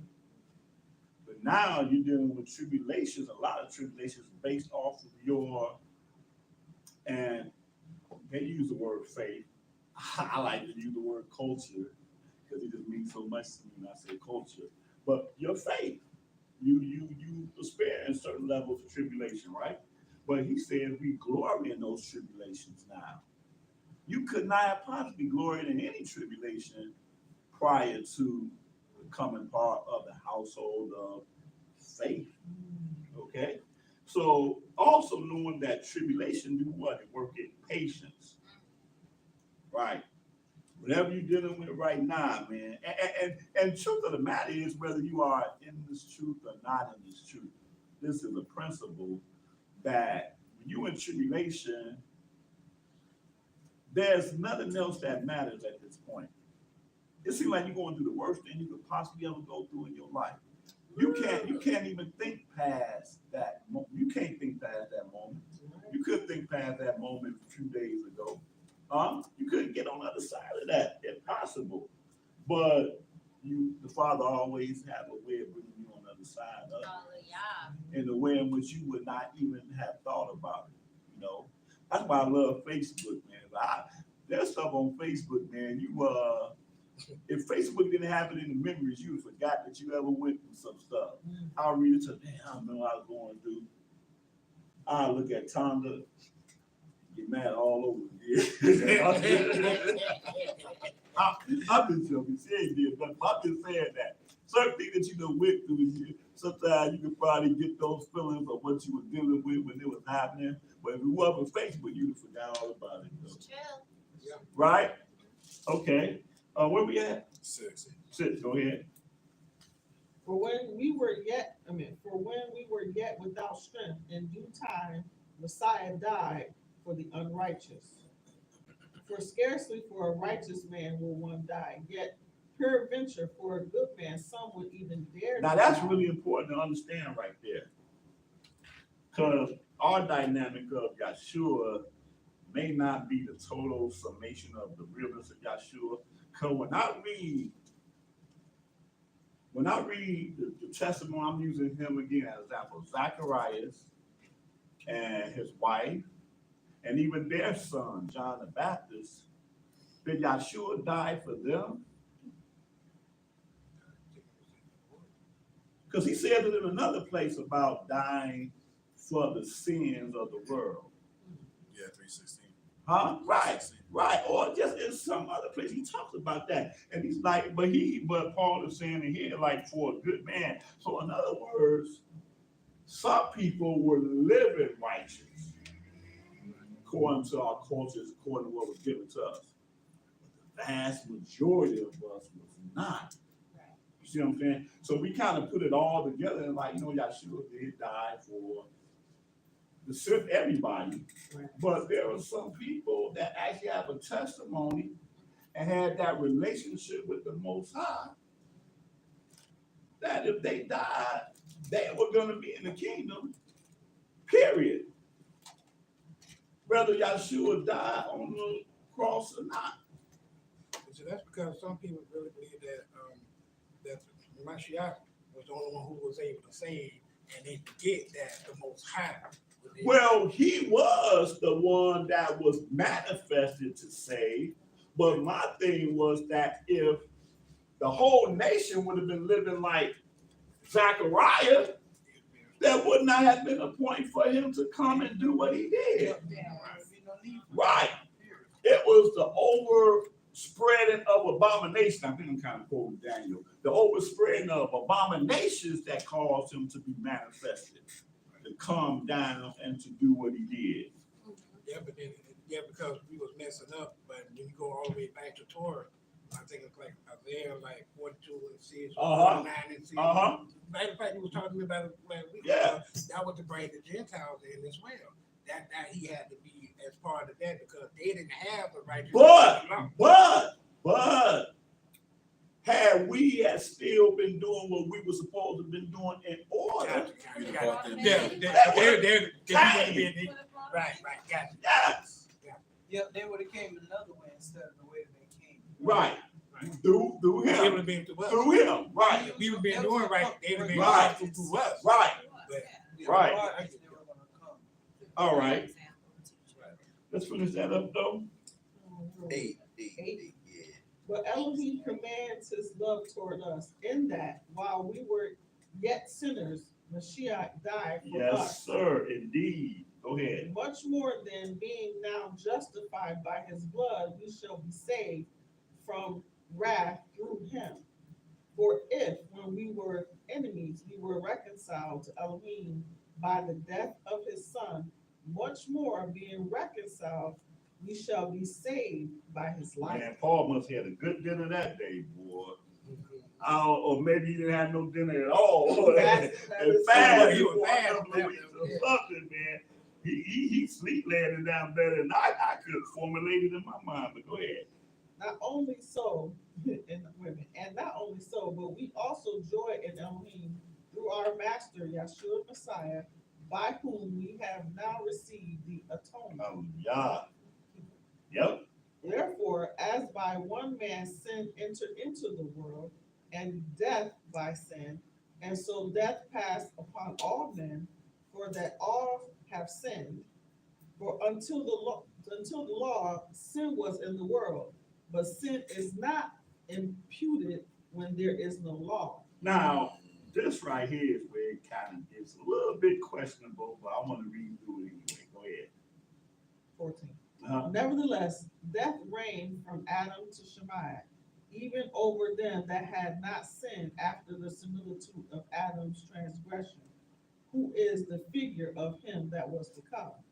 But not as the offense, so also is the free gift.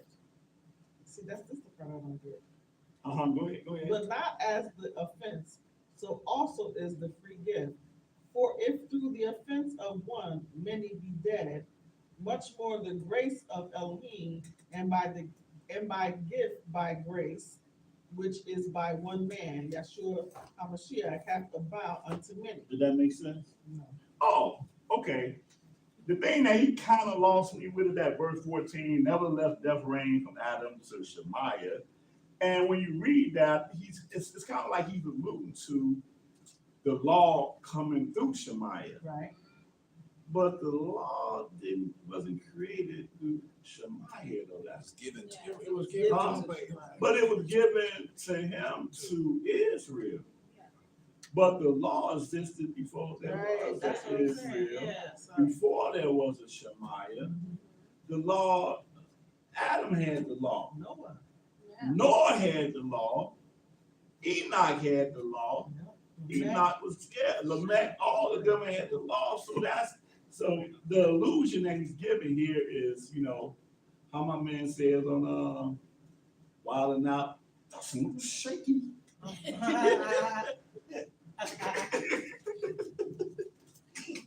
What? I'm glad you don't know what I'm talking about. I'm grateful. One day she's gonna be on YouTube, she's gonna be like, oh, that's what she was doing. But yeah, but that's kind of like what he was like, death reigned from Adam to Shemaiah.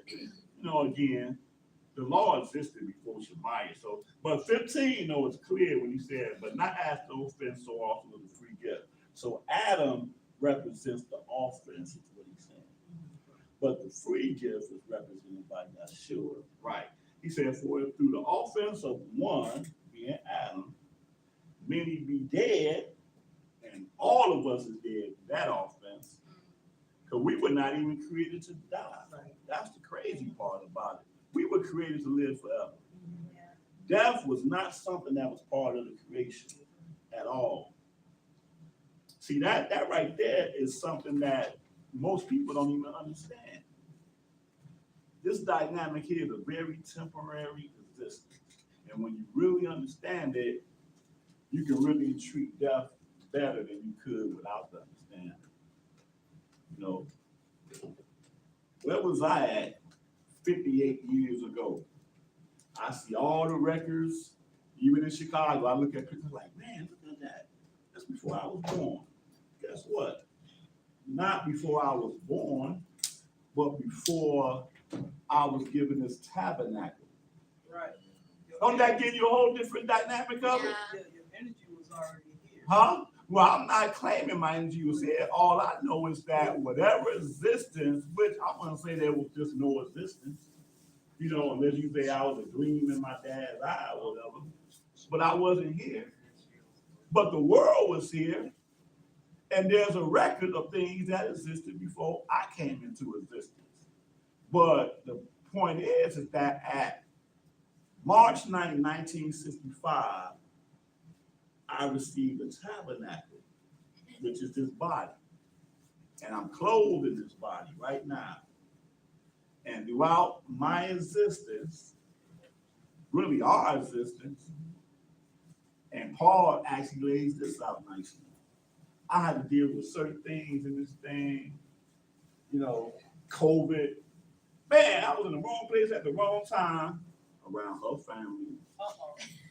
He always throws that in there. It's unnecessary. And now I'm coughing and I'm nauseated and all this stuff. I'm just saying that that's what this tabernacle is subjected to. That's what your tabernacle is subjected to. But your tabernacle is not who you are. Hey, she got the same shirt like that. That's a shirt on, baby. I almost wore that shirt today. But anyway, what you said? I just watched it. Did you? Okay. But that's what this tabernacle is and the way. So it lets me understand the reality of existence.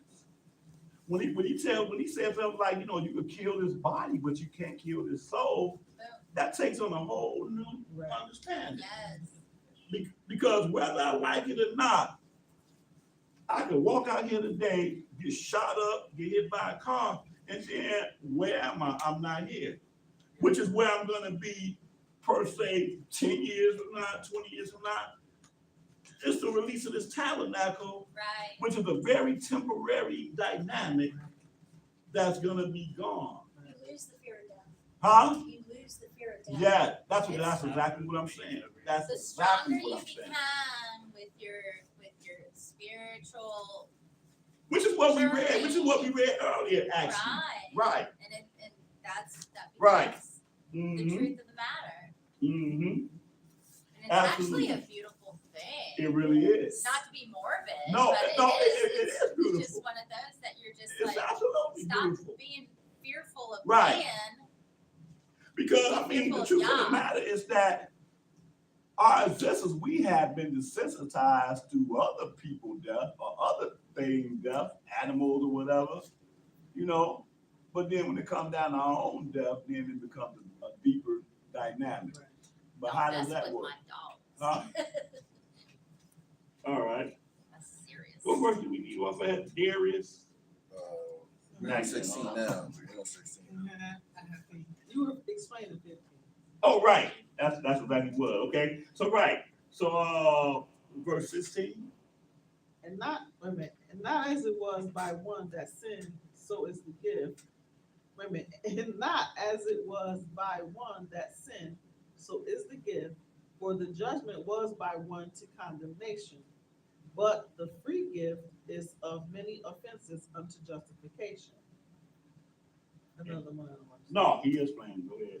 For if by one man's offense death reigned by one, much more they which receive abundance of grace and of the gift of righteousness shall reign in life by one. Yeshua HaMashiach. So he's That really, was understandable. no, what he's doing, and this is good that he That do was this. clear. He's really repeating himself. Right. He said the same thing, but then in another different way. Right. He keep going back. He do that a few times. And when he do that though, it's always good when he do it. Always good when you see him. I just see him repeat the same thing 2 or 3 times. But some of the things that you only say one time. Go ahead.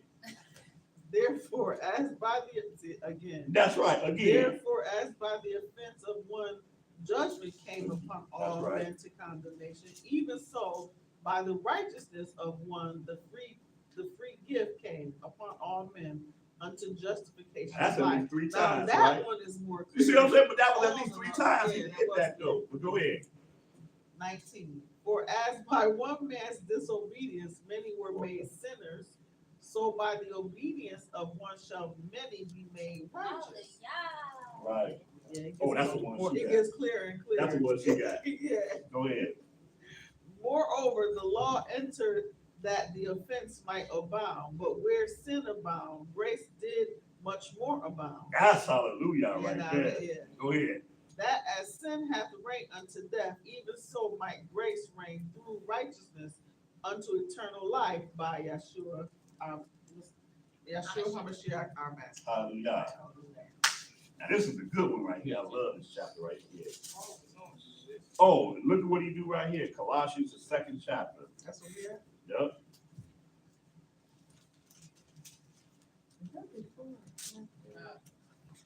Hallelujah.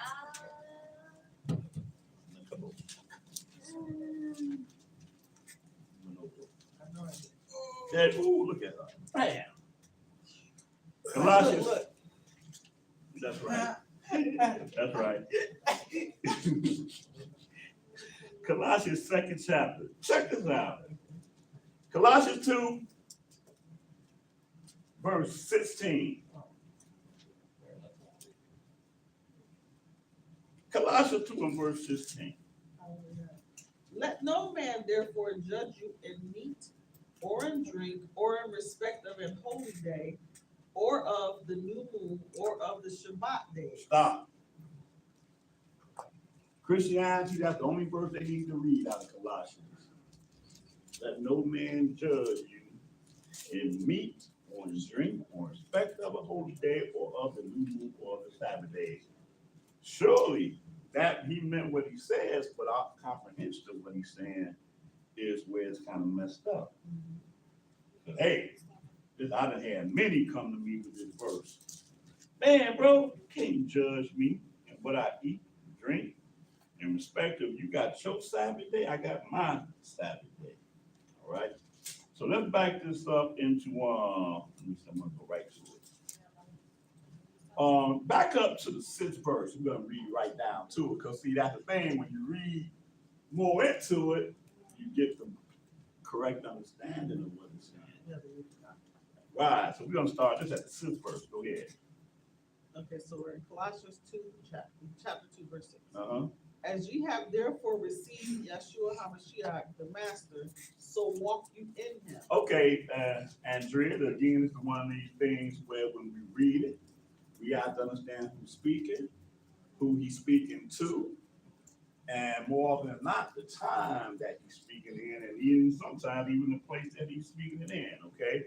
But this is Paul's letter to these Gentiles, these Greeks, these Colossians specifically.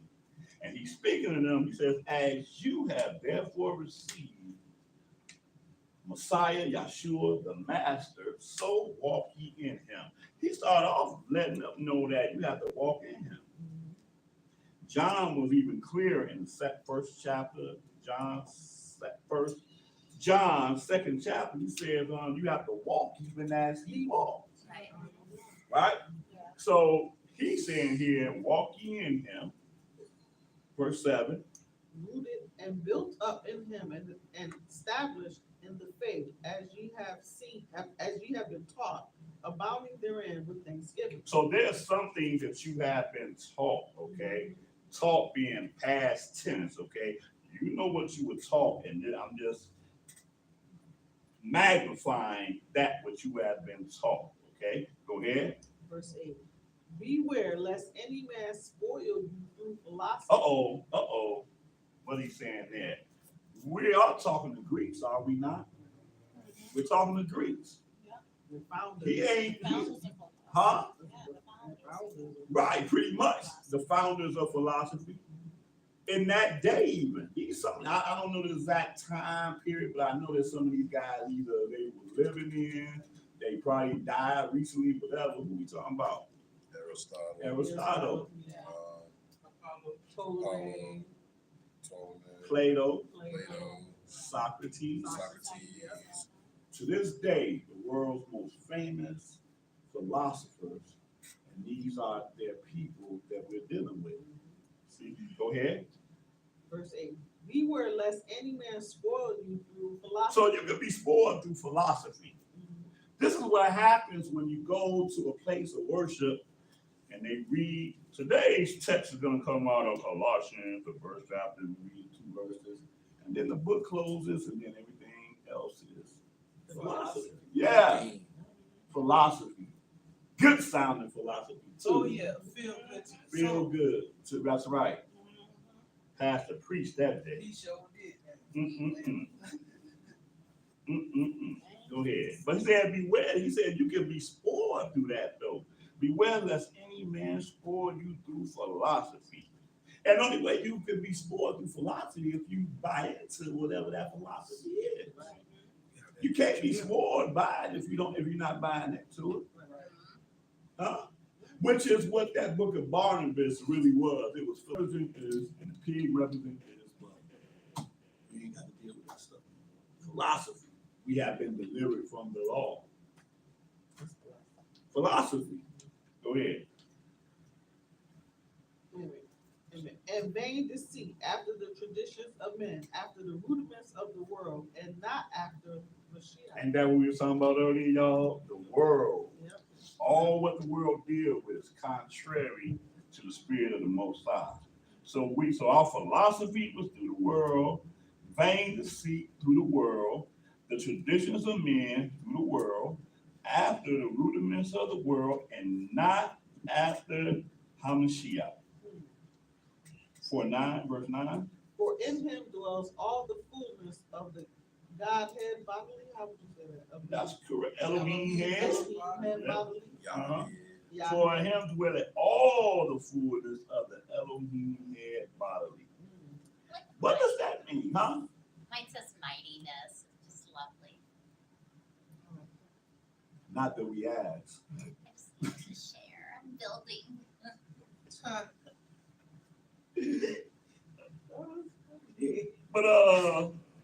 But what does that mean, though? Help me out, somebody. What does that mean? For him, Righteousness. huh? Righteousness. That's what I think. Yeah. That's what I think. That's exactly what I think.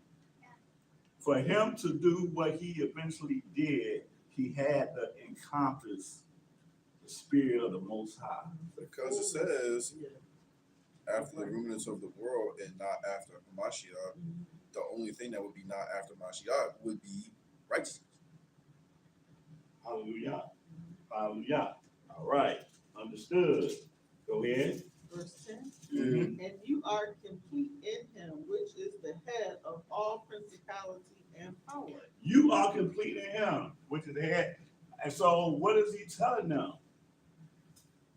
You're not complete in Caligula and Caesar, all these world rulers that your people are subject to, that the whole world is subject to, actually.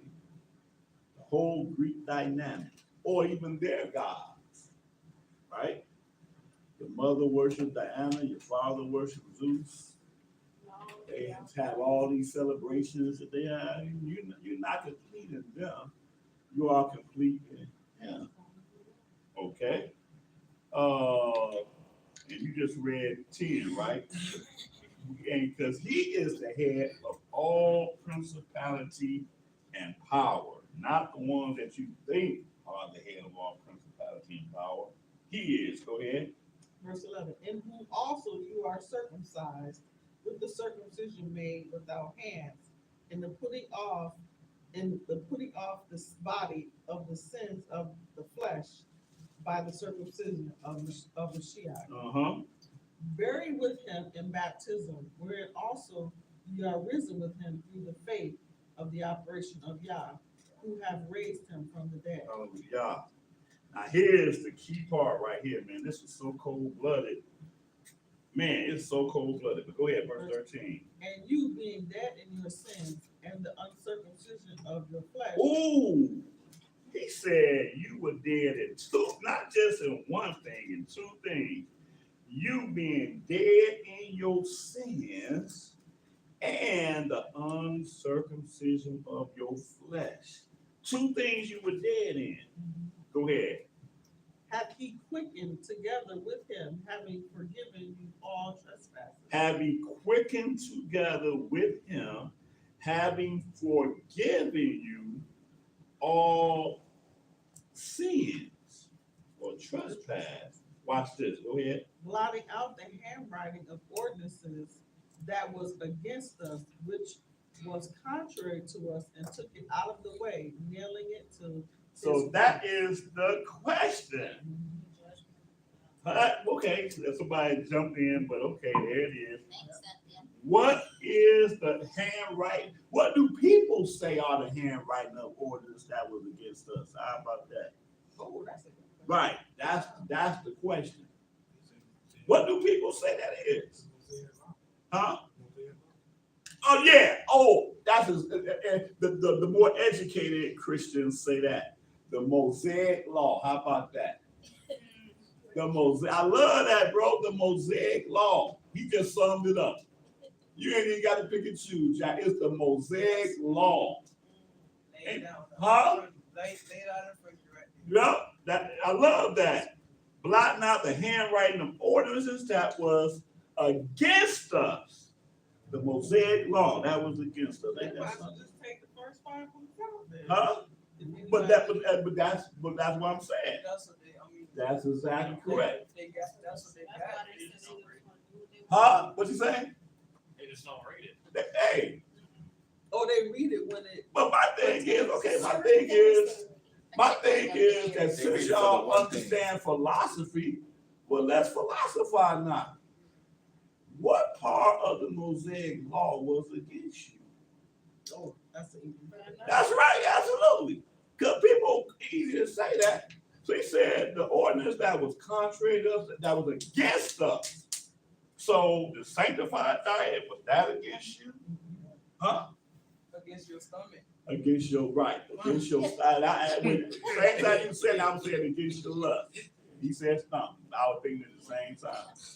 That's the only thing it was against. Right, because honor your mother and father is not against you. Right, honor your mother and father. Is that against you? Loving Correct. your neighbor is not against you. That's yeah. So what is Bearing that? false witness, not bearing false witness, it's Yeah. not against you. Murdering is not against you. See, so that's the question. If the answer, but he said, but he knew that what he was talking about was a writing of ordinance that was contrary to us and was against us. So So let me get this straight. Uh-huh. Because they use a different word. So I'm thinking that if you want to break it down, like you always said, break it down to like the law is the law, but Right. then there's the judgments, which is actually kind of an ordinance. And then when you go through the ordinance, or you're at the point of being judged by the ordinance, that's protocol. So there's like there's the law, the ordinances, and you know what I'm saying? So that's like carrying out. The ordinances is carrying out Right. the law. but you know what? Here's the thing. To understand the deep part of this is to understand again who's speaking. Right. Who is he speaking to? Yeah. And where was he at? And right. And the answer to that is that he's specifically speaking to the Greeks, Right, who would not have known this. who much would about not that. have been born in this, have not been practicing none of this, have thought that they were doing everything that was right in their own eyes. But what was right in their own eyes was death. So therefore, if verse 14, verse 13, if he had not forgiven you all trespass, you would still be subjected to the handwriting ordinance that was against you. Anybody not understand that part? Right. Yeah, If he had not forgiven you of all your trespass, you're still gonna die the death of the wicked. When in reality, it wasn't really wicked to you because I'm doing what I do. I'm doing what I do, and no one ever told me that it was anything wrong with this. That's why I say, what everybody around you, the traditions of man. Huh? They were doing what the traditions of man. Right, and right, their man absolutely. is doing. Worshiping the gods of the world, all of that. But the forgiveness is what if he had not forgiven you, then he could not have blotted out the ordinance. And the ordinance again is the judgment of death. That is the abolished law. The abolished law is a law that was contrary to you and that was against you. Does that make sense? Yeah. See?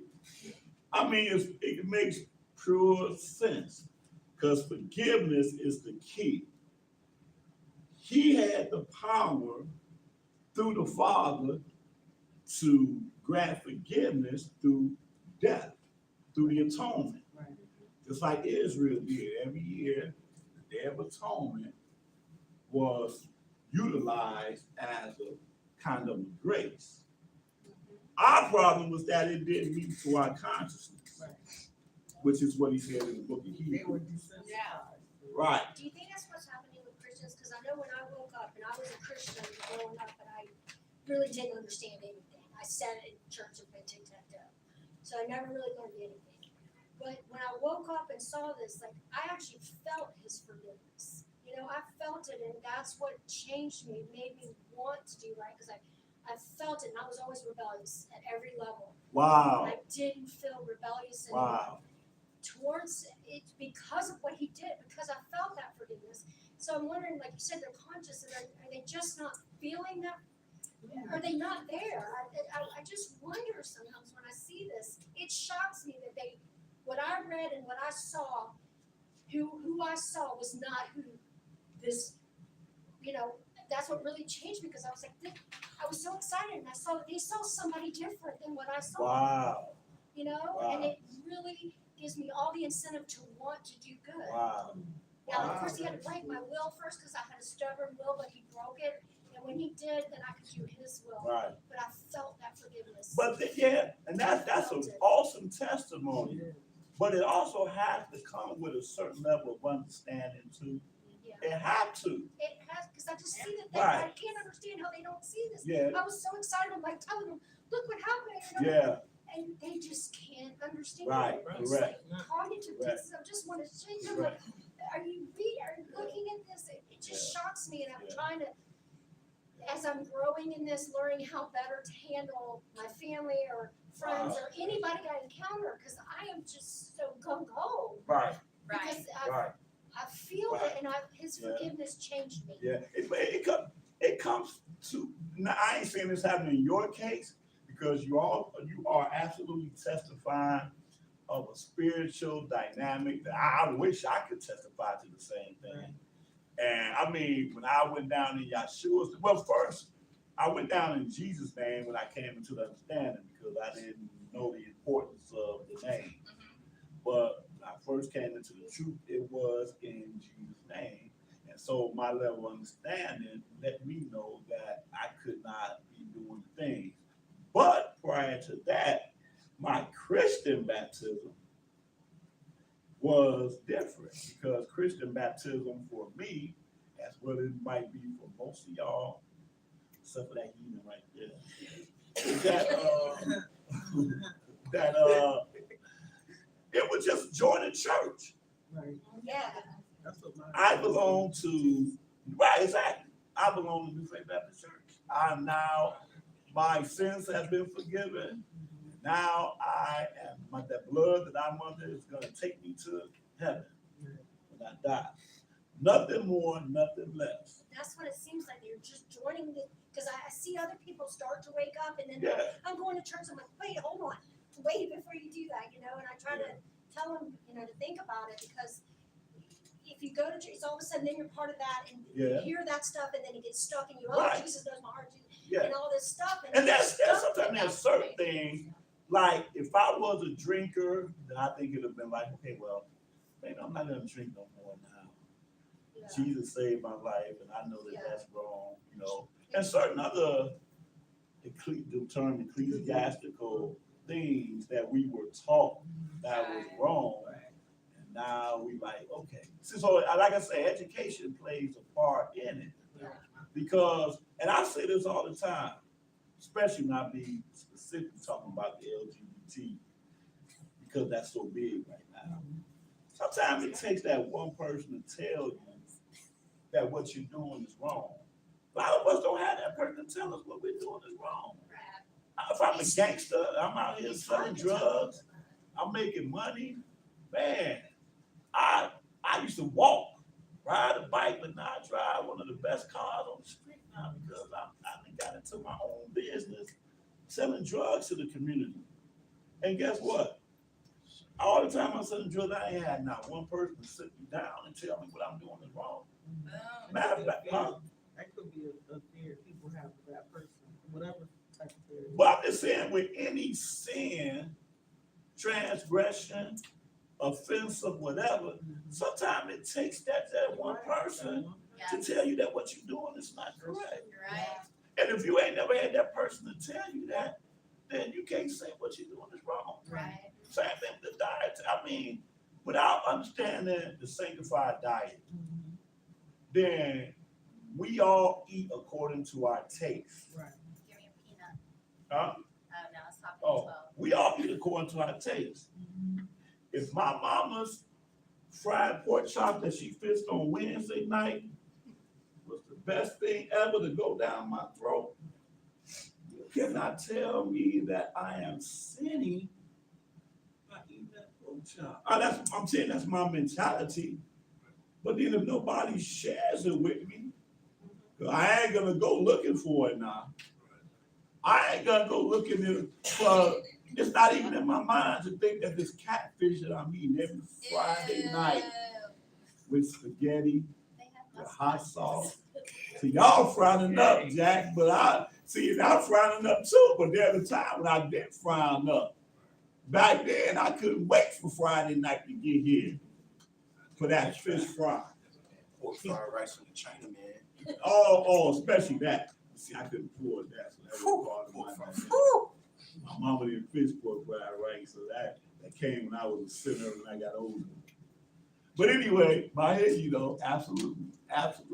But under the circumstance that all of us at one point or another Right. were seeking. Right. We were seeking. And a lot of people are not seeking. They're just complacent Right. and doing the same thing every Sunday or even Saturday. And it's complacent. But is that not the true criteria, biblical criteria that we read? Yeah. To seek and you shall find. Exactly. If you're not seeking, like what you're saying, Or even, you're not gonna find. but like I was reading the NIV Bible and I was, seeking, Right. but it was Jesus. Right. But That's right. But if you're really genuinely, Yah knows your heart. He knows your prayers before you even say them, and that will be revealed to the select few. But and guess what though? There you come to a point when you seeking initially, you find them. Right. But from that point, you are now a newer creature. The reason what made me think about that. What made me think about that was when you said you read the Bible and you seeing Jesus, right? But ain't nothing telling you that Jesus is not his name. Right. Nothing could have told you Jesus not his name, right? My testimony, and I'm in this walk, keeping the commandment, keeping Sabbath, whatever. I just happened to visit another congregation on the west side of Chicago, and I'm almost 10 years in this walk. 10 years. And the brother out there, come out of class, hey bro, how you enjoy class? Yeah, I enjoy class, man. Hey, I noticed that because I'm really in my mind, I'm kind of doing a quiet protest, kind of. I noticed y'all say Yah and Yahshua, whatever. That's kind of cool, But where I come from, we speak English, so we say Jesus and everything, But other than that, it was cool. Man, I said, really? And the brother said to me, he said, bro, Jesus is not even English. Now, that's an example. I never heard that before. All this time, I'm testifying that I'm saying Jesus because I speak English. He heard me say that verbatim. Bro, Jesus is not even English. And at that point, I couldn't, I know what I said. Well, bro, if Jesus ain't English, man, then what is the English translation? I ain't never heard no transliteration. What's the English translation of what you say, Yahshua? What's the English translation of Yahshua? They'll say, well, look, bro, if there had to be an English translation of Yahshua, it would be Joshua. What'd you say? I still got brain cells on the sidewalk when we had this conversation. I'm sure if I go back to Chicago, I probably still see traces of it. But from that point, I went home, and this was 1996, okay? No internet to the common people, okay? Oh yeah, it had to be real books that I had to go look at, but I did study. I'm like, wow, and that changed me. But the point is that if I didn't have that one conversation with that one person, and I'm already in the walk, so I'm geared to getting more information in terms of being better than what I was yesterday. And even now, right now, it's the same dynamic. Because I don't know everything, and there's some things that I probably still be lacking. But I'm lacking it because I never came across it before. I was just having a conversation yesterday about the name. And I was telling somebody that Yahshua, that's a given name in our culture. Because think about Joshua, his name was Joshua. Right. Jeremiah's prodigy, his name was Joshua. Right. And then that's a generational name, that's a given name. If it was, like you said, if it was an English version Right. of Joshua, it would be Joshua. Right. So Right. that makes sense more the name in itself. Yeah. Right. But I'm just using that as an example of coming into the knowledge of stuff that I was doing, which is right in my own eyes. But I'm still gonna make it into heaven in my mind. So, but again, the whole dynamic is understanding in this Colossians that we at, is that all these Greeks, they had no way of knowing that what they were doing was contrary to the creator of heaven and earth until they were taught. Did somebody say the same thing? What was it? He said, how can I know unless there's a teacher? Oh yeah, that's Romans 10 chapter. Romans 10 chapter. Let's read that. I want to go and read that. Are we saving our spot? Oh no, I'm sorry. Keep going. I'm sorry. Okay. Almost took me out this now. Okay, so we're in Colossians chapter 2, verse 15. And Okay. having spoiled principalities and powers, he made a show of them openly, triumphing over them in it. You're talking about the resurrection right there. Because the world is what killed them, put them to death. Right? And he has spoiled principalities by triumphing over them. And see, that's one of them things I be saying, y'all, we doing is reading about it right now, but we can't really totally comprehend exactly what was happening that time. which was like on a whole nother level. You know, when he came up and he was being seen in them for 40 days, and all of them having their own testimonies for having been seen with him until the time in which he was taken up. That was a huge worldwide event that happened then. And now we just, what's the word for it? Put it, what's the word for it? Make it religion now. Right. And religion, by interpretation, according to where we are now, is basically the belief in something that you really can't prove. Believing in something that you hope is the truth or whatever. They kind of made religion and philosophy there. Right. Oh, the word I was trying to use was relegated. Relegated there. And now in some places it's myth. It's a myth. It's a myth. Yeah. Mythical. Because that's what it is. And the reason why it's myth because of why? Because nothing in this whole entire book is deemed history. Because if it was historical, you would be learning about it in school. But the truth of the matter is that if it's not related to European history, it's all mythical. All mythical. But that's the perception. That's how come when we read Exodus 19 specifically, when the father in the third month in Rephidim, he came and he decided at that point, I'm going to make a covenant with these people. And he made a covenant with Israel, gathered around a real place that we can read about in the scriptures, not Krypton, not Atlantis. And he appeared, and thunders and lightnings, and the people heard his voice. That's history, As a matter of not religion. And when you hear the Father's voice, that eliminates religion off the bat. Right? When you hear the Father's voice, that's no longer religion. Go ahead. matter of fact, the markings, the mountain that he appeared on, the smoke, the markings are still there. So you can't say that ain't real. Right. But even in parochial, I'm sorry. Go ahead. Even some of the debris from Sodom and Gomorrah is still found. They Uh-huh. just started finding it in that. Wow. But even in parochial, you said if it was considered history, they were teaching in schools. I went to parochial schools for most of my life, and they don't even teach it on the level of history. Right. They teach it on the religious Right. level, which is kind of, Right. Christian. Right. Right. So I'm saying if we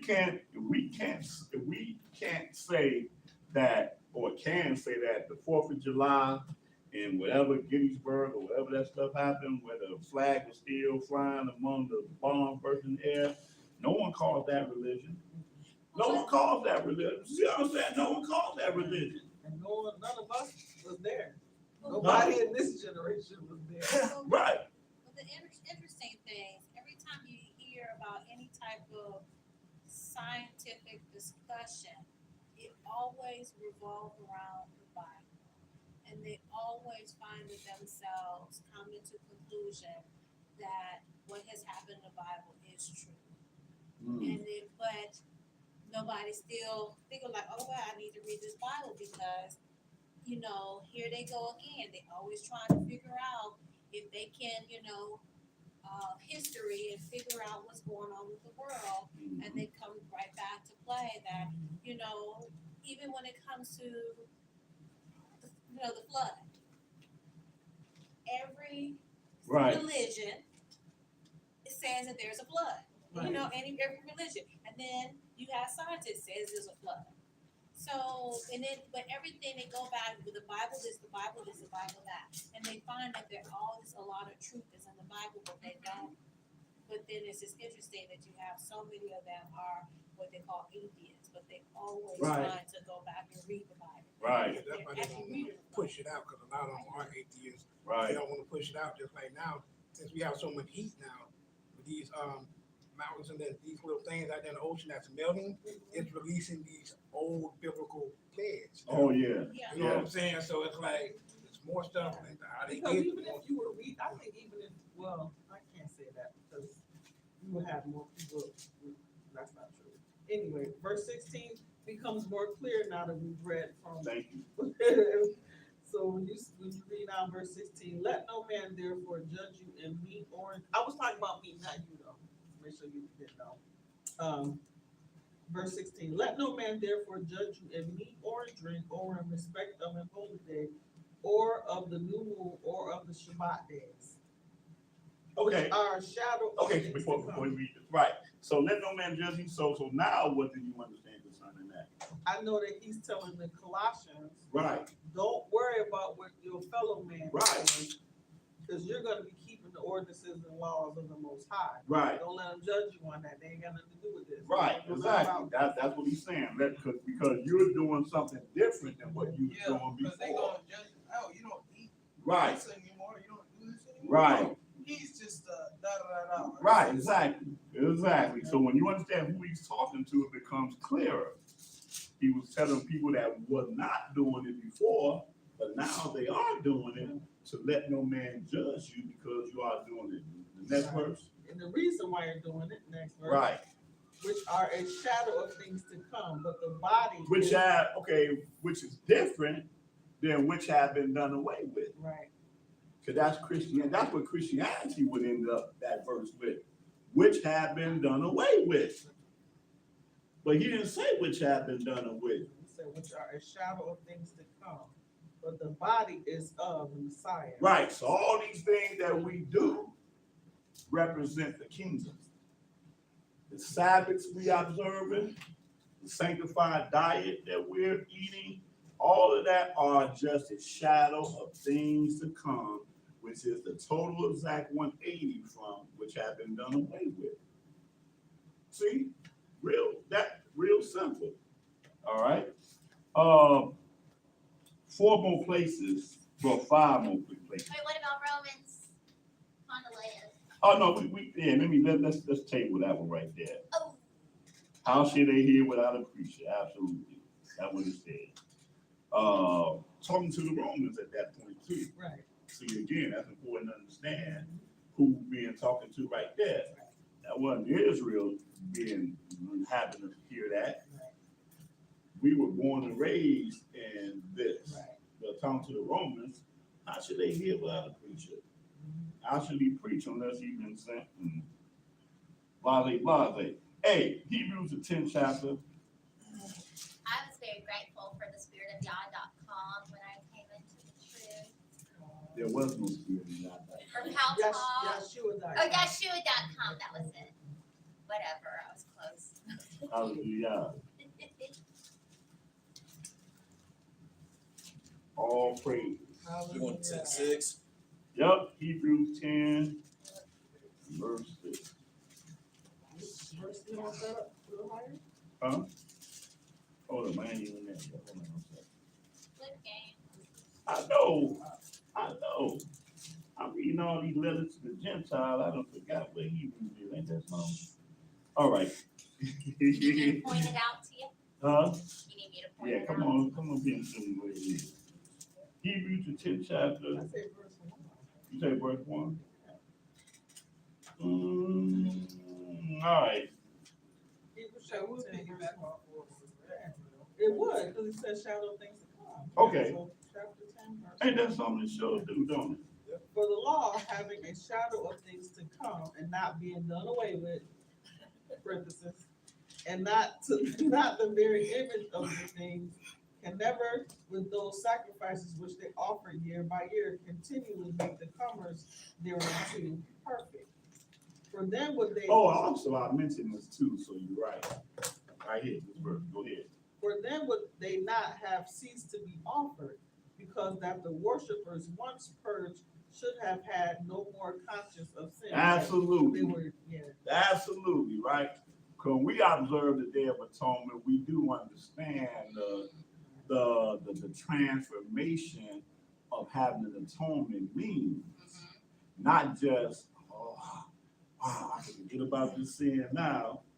Man, let me see what I'm gonna do tomorrow Right. on the 11th day of the 7th month. Right. While the lamb ain't even all the way dead yet. The other lamb ain't even into the wilderness fully. And I've already got my sin planned out. But no, there is a conscience of sins based off of having been delivered through the blood of Yahshua. Okay? We sitting there, man, I got next year, I got a good goal that I'm going to bring up for the Day of Atonement next year. Man, boy, he messed up when he gave us this ordinance. But hey, it was for our grace, but we didn't utilize it the way we were supposed to utilize it in righteousness. And that's just like what we read earlier, bring your offering, but then you got all this other crap that you got to deal with. That's the same thing with the Day of Atonement. Every year, Day of Atonement was just like Easter. Let's see, let me go ahead and spend a whole couple of grand for this suit. I'll be the freshest cat up in there. Freshest cat up in there. They ain't even gonna be hearing about what Pastor Jenkins said, because they're gonna be wondering, where did that brother get that suit from? That's the fringes, right? Ain't no fringes. Fringes what? Ain't no fringes. Ain't no fringes. Get the car waxed. Get the car waxed. Yeah, I wanna get the Easter special. With the gators on, man. Oh man. I started to say Stacy, but I like Gators better. Because the Gators had to die first before. You gotta know that. Right. You got the offerings on your feet. Man.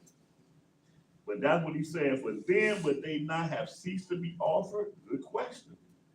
Absolutely, because that the worshipers, once purged, should have had no more conscience of sin. Verse 3.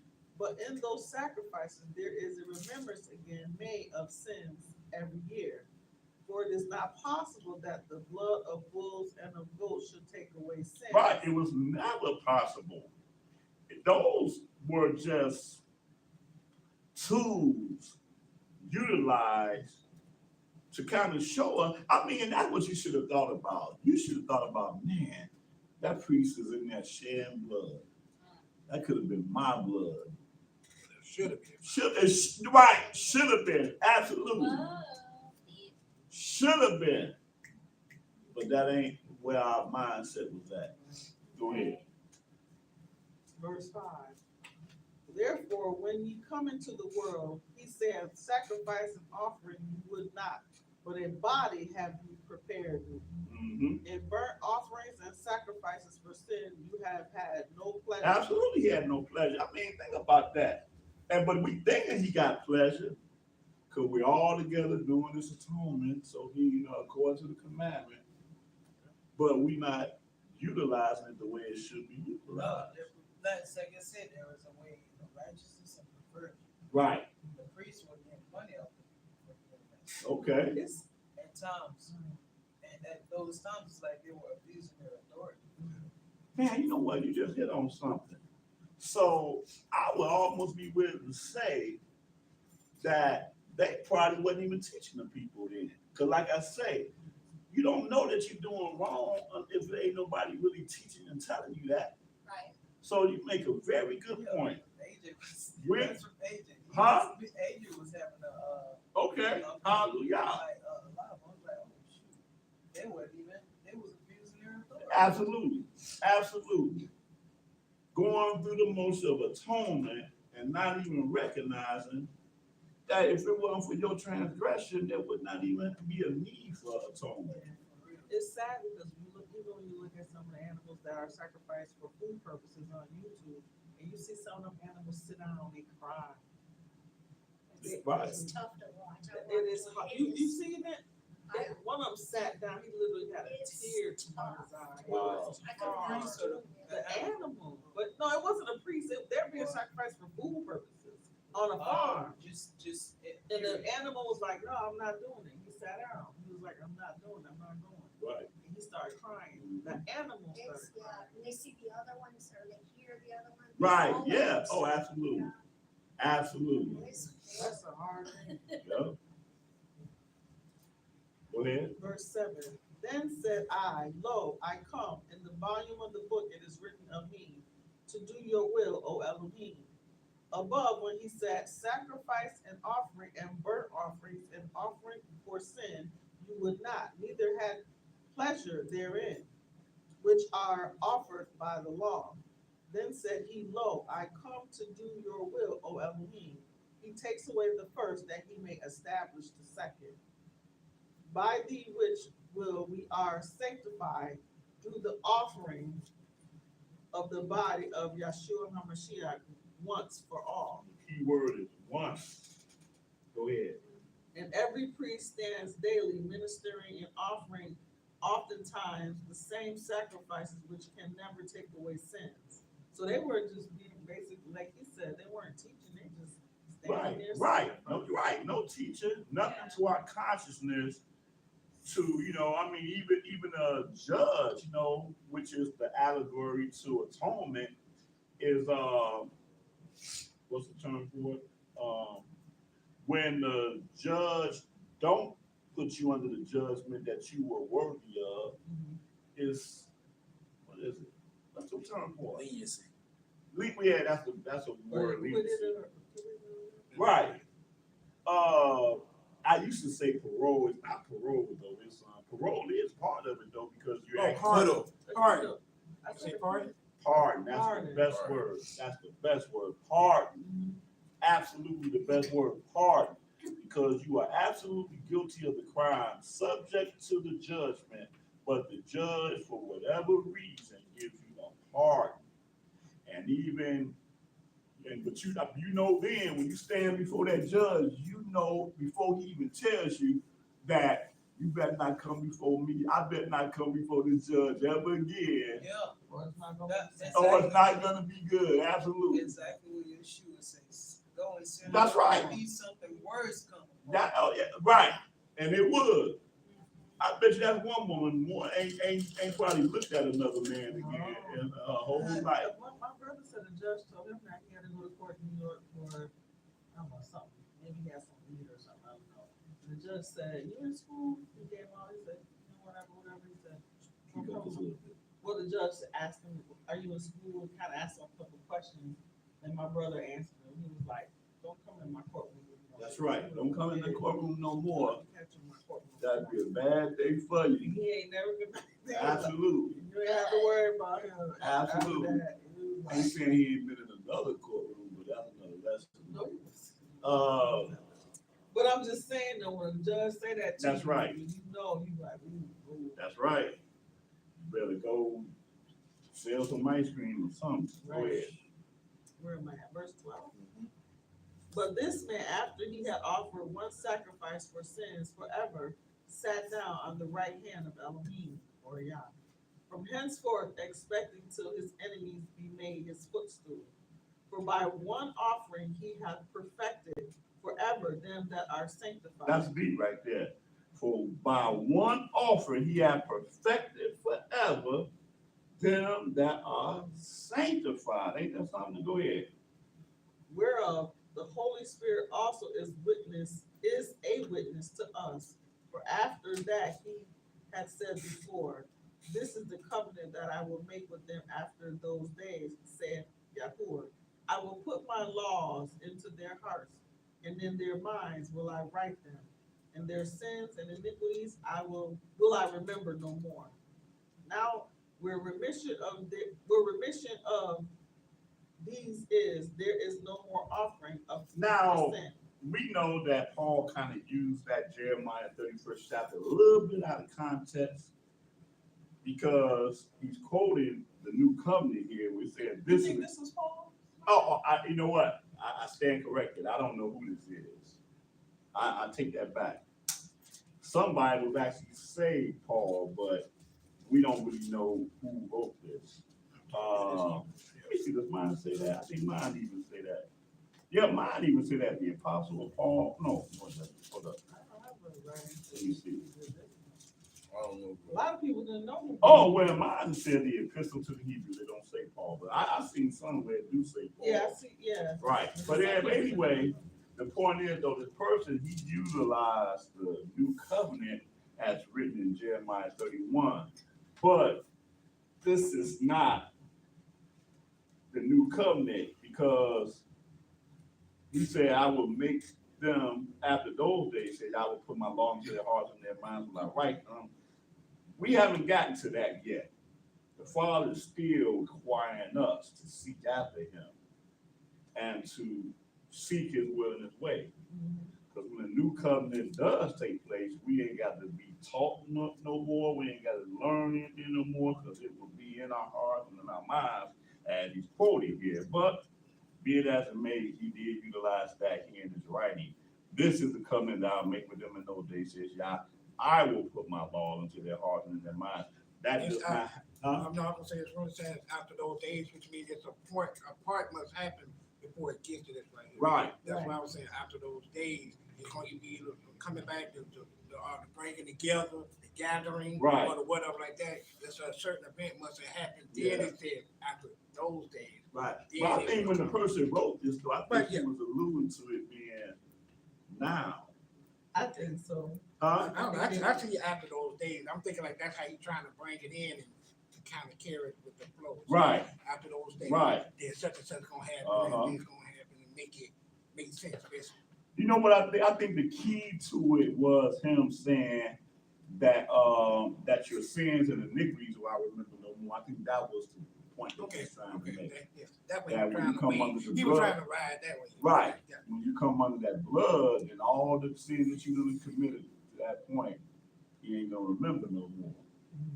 But in terms of them laws being in your heart and your mind, you still have to work that out. Yes, out here studying. Yeah, yeah.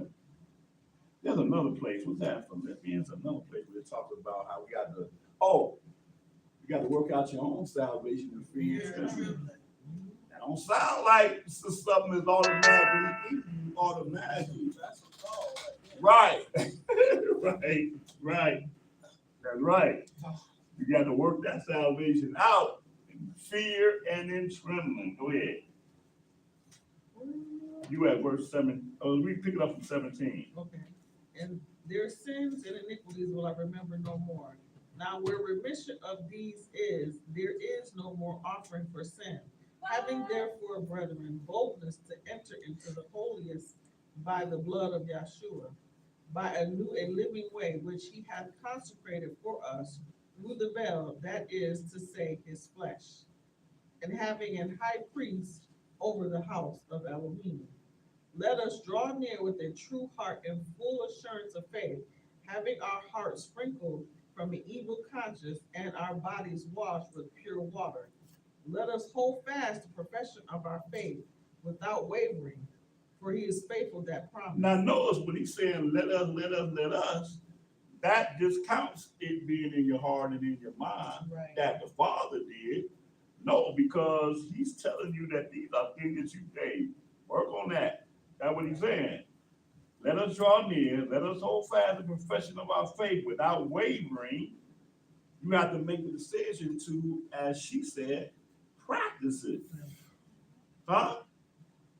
In the new covenant, you ain't got to worry about any of this stuff, according to what's written. Right. But go ahead. Verse 24. Let us consider one another to That's the provoke. third let us he said right there. Third one, let us. Go ahead, let us what? Consider one another to provoke unto love and to good works. Works. Like I tell people, do a New Testament search for that word works. It will trip you out. Because it's so contrary to their doctrine of works. You done paid it all. I ain't got to do no more works. Search it out. Let us consider one another to provoke unto love and to good works. Go ahead. Not forsaking the assembling of yourselves together as the manner of some is, but exhorting one another. See it again. And where that comes from? That comes from not being taught. Sabbath, yeah, keep the Sabbath. I'm gonna stay in my house and I'm gonna, read a few scriptures, or I'm gonna sleep all that day. I'm not gonna work. I'm not gonna buy and sell. But when you talk the Sabbath, you talk that it is a holy convocation that you have to keep. Yahshua kept the Sabbath. Right. And he didn't keep it with his disciples. He went into the synagogue every Sabbath. Disciples did the same thing every Sabbath. They was in other cities. Where's the temple? Y'all, oh, there he is. Let's go in there and keep the Sabbath. Other countries keeping the Sabbath. They found a place to keep the Sabbath because it was a holy convocation. Okay? So that's why he said, not forsaking the assembly. When you forsake the assembly, you're not really righteously keeping the Sabbath like you need to be keeping the Sabbath. And just like I tell people, I've had a conversation with people, yeah, there's a 7-day Adventist place down the street. Well, I'm not 7-day Adventist, you know. Or there's a group over there that keep the Sabbath, but some of their teachings is kind of shaky or whatever. I'm like, but guess what though? Maybe the Father had you go in there so that you can, you know, shed a little light and understand. Because that's what the disciples did. Right. When they went into the place where they went into in Thessalonica or wherever they went into, Berea, Antioch, or wherever, they didn't know the entire doctrine of what the people was teaching. Or they had it all right.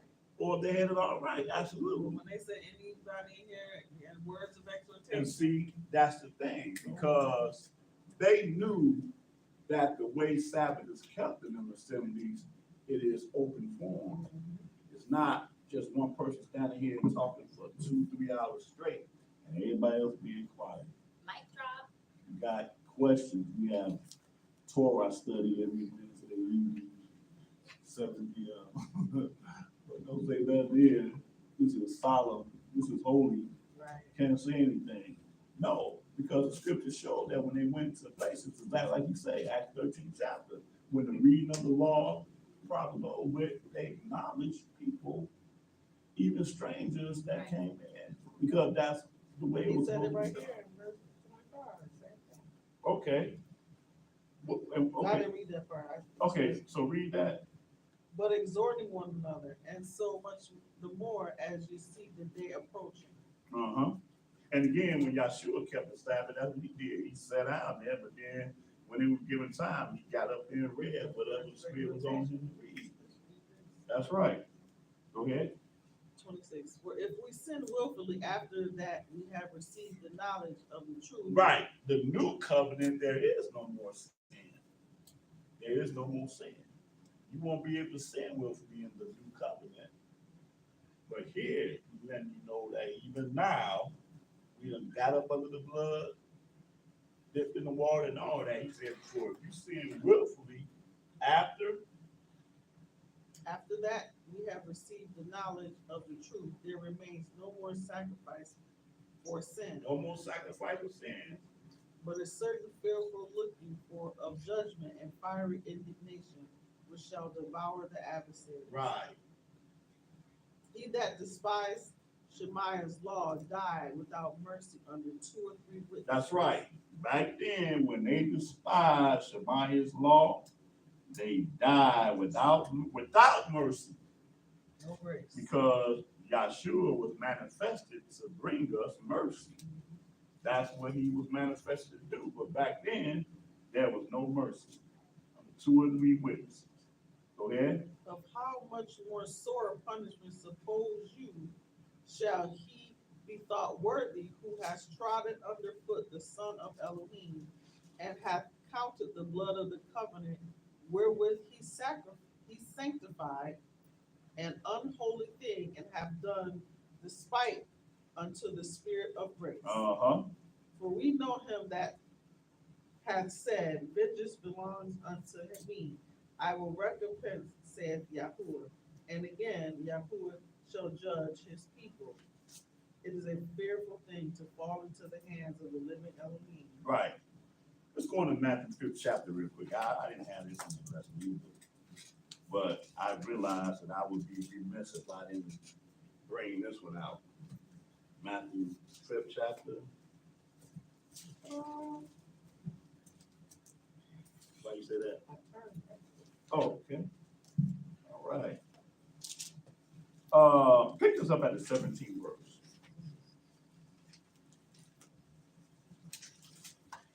Matthew 20. between Matthew 5 and 17. Uh-huh. Think not that I am come to destroy the law or the prophets. I am not come to destroy, but to fulfill. Right, and the reason why I'm reading this is because, I'm not come to destroy but to fulfill. Go ahead. For truly I say unto you, till heaven and earth pass, one jot or one tittle shall in no wise pass from the law till all be fulfilled. Right. or performed. Right, that's right. So you got a time frame from when one jot or one tittle shall pass from the law. So, in understanding what he says here, where does sacrifices fit into this? Because this is what confuses a lot of people. Oh, I'll listen. Right, exactly. You see how that confuses a lot of people? Wait a minute, not one jot or one tittle, but sacrifices. So that means that we still do sacrifices. Somebody pick that up for me. If you're in the land, Huh? you're in the land. In the land. So what he's saying here is that not one jot or tittle passed from the law, period. We don't do sacrifice not because so much that he bought in the sacrifices. That's easy to say. But if I didn't believe in Yahshua, I would have to, that would be kind of hard to accept. But if I believe in Torah. So the truth of the matter is that we cannot sacrifice because we don't fit the criteria according to the law to sacrifice. Son of Aaron.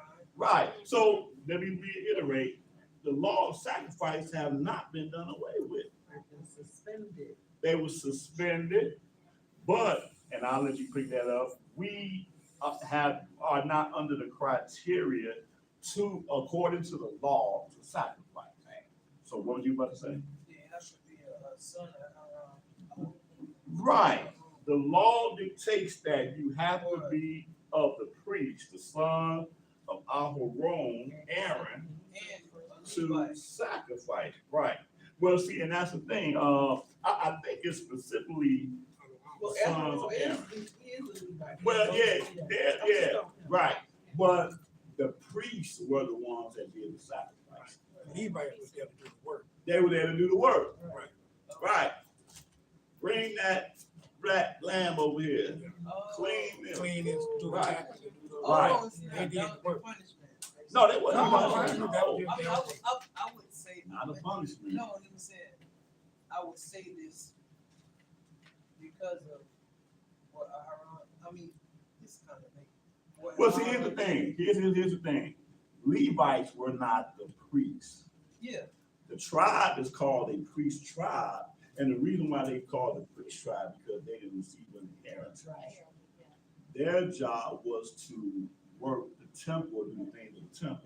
Matter of fact, for clarification, They got all. let me. I'm just thinking about this. You know, when we was reading about Korah, Shemaiah's first cousin. Let me go back there and read that just so we can have I can go into the law specific, but stay right there. Numbers the 16th chapter.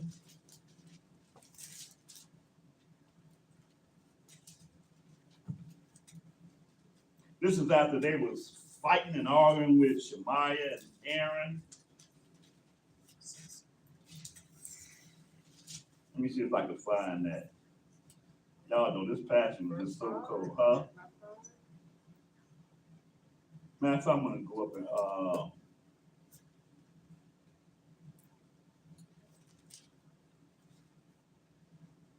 oh, there you go. Hold up. Did you say 5? Yeah, but it's really only 16. I said start at verse 5, but. You know what? I'm sorry. I apologize, y'all. I hope ain't nobody in a hurry. Start this at verse 1. I knew it. Now Korah, the son of Izhar, the son of Kohath, the son of Levi, and Dathan and Abiram, and the sons of Eliab, and On, the son of Peleth, sons of Reuben, took men And they rose up before Shemaiah with certain of the children of Yashrael, 250 princes of the assembly, famous in the congregation, men of renown. And they gathered themselves together against Shemaiah and against Aharon, and said unto them, you take too much upon you, seeing all the congregation are holy, every one of them, and Yahuwah is among them. Wherefore then lift you up yourselves above the congregation, or why then lift you up yourselves above the congregation of Yahuwah? Right. So this guy, Korah, both these men were Levites. Bruh, Huh? What? they got some nerve. Ain't heard nine word personally from the Most High. First off, you didn't want to see the Most High. You didn't even want to have no conversation. You wanted me to deal with him. Right. You That's didn't wanna right. deal with That's the right. Most High because That's of right. your sin. Right. Second off, I don't want this position. I was chosen for this position. So Right. I didn't exalt myself for nobody. Right. That's right. You know, why are you questioning me for what Right. the Most High is doing? Right. But that's how Satan operates. That's how, man, when you read this, you're supposed to learn something from this. Right. You find yourself getting into the most ridiculous conversation with people. I hope my brother don't hear this because he did this to me this week. I'm sorry. I'm sorry. No, my brother called me on the phone. He got another sister on the line. He's in there now. Okay, well that's good. But I'm gonna tell him how, I couldn't express this to him. But call me up. Hey, I'm talking to a lady. She wants, go over Genesis the 10th chapter, and what are the Gentiles? That's my brother. I've known my brother before anybody in this room right now, and we dealt with the word. So that's been a long time, even before you, Andrea. That's a big deal. And call me, and you call yourself a pastor. And this is one of your people that you done went to go to church with. I'm sorry, man. You gotta do better. And now you want me to explain something, and I'm asking you, what's a Gentile according to the scriptures? What's, okay, so we got the 4 sons of Ham. Well, who are these? Where these come from? Crickets. That's just something about it. Some people you just can't have that type of conversation with because it becomes frustrating. It's vain conversation. It's vain conversation, exactly. And I can't stand. I'm just not wired for vain conversation like that. Cause I'm just annoyed that you call me on my phone when you should be the one explaining all this to whoever you talking to, not calling me. Or researching. Huh? More careful with it. Look. The point is, we talking about 30-something years, though. We're not talking about 2 years ago, 3 years ago. We're talking about 30 years. As his advocate, man, you just need to. He ain't got no advocate. We ain't playing Satan's advocate. Satan's, what the term is? Devil's advocate. We ain't playing that. And I'm sure there was a part of him that knew. I was nice, though, but I was fighting it, though. I ain't gonna lie. And I was nice through the whole conversation. But I had to get up off that phone because it's like, dude, seriously? You calling about something that you should know in the back of your mind 25, 30 years ago. I can't believe it. What's that? No, don't do that to me. That's not cool. We are nice, we are kind, we are patient. But when it comes to ignorance, we don't deal with it. That's fine. Welcome back, 12:30. I'll take that. Nah. That was And fine. I was too irritated to come with that. If I hadn't been irritated, I would have came with that word myself. You have to get my voice though. But the point is, that's Satan's doing this to these brothers to come with this thing that they said. Right. Shemaiah, he didn't have to run down his resume to these guys. They were, like you said, they were there. Right. You already Let him speak with us. We can, don't let us speak with him. Not even before the wilderness, before the 40 years that I left, you knew who I was. Right, all of that, all of that. So again, some conversation you just don't allow yourself to deal with, but he did here. Where did you stop at? It was verse 3, but I'll read the question. Why then lift you up yourselves above the congregation of Yahuwah? And when Shemaiah heard it, he fell upon his face. That's why when I saw that verse, oh, we got to read that. First thing he did was fall upon his face. In other words, like, forgive them, Father. Huh? Face palm. For they know Right. what they do. But fell upon his face to mean that you done put me in a position here that just totally blows my mind, and I fell down. That's the first thing that I did. Like Yeshua, going down to the writing in the thing, like, oh my God, here we go. Here we go. So this is the kind of day I'm gonna have, right? Are you serious? Are you kidding me? Are you serious? And that he fell upon his face like, oh man. I love when I read that, I love it. Go ahead. And he spake unto Korah, unto all his company, saying, even tomorrow Yahuwah will show who are his and who is holy. I love that. So he know that he did not have to break down his resume. That's beautiful. All I'm gonna say is that tomorrow, you know what, it'll be settled tomorrow. I wish I could have conclusions like that in my conversation with people. You know what? I tell you what, let's table this until tomorrow. I ain't got to say nothing, I ain't got to do nothing. That's an awesome thing. But after he fell, but he didn't know about it when he fell on his face, though. In other words, you got it. Right. You got it. That's right. He fell on his face like, damn, this is what they got me doing. But then he got right. You gotta look, I'll tell you what, tomorrow. Go ahead.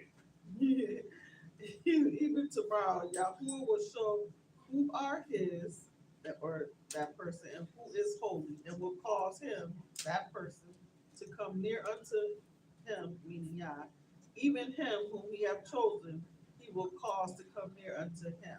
Okay, we know that another reason why he fell on his face, because just 2 chapters ago, or 4 chapters ago,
therefore shall break one of these least commandments, Mm. and shall teach men so, he shall be called the least in the kingdom of heaven. And what is the least commandment?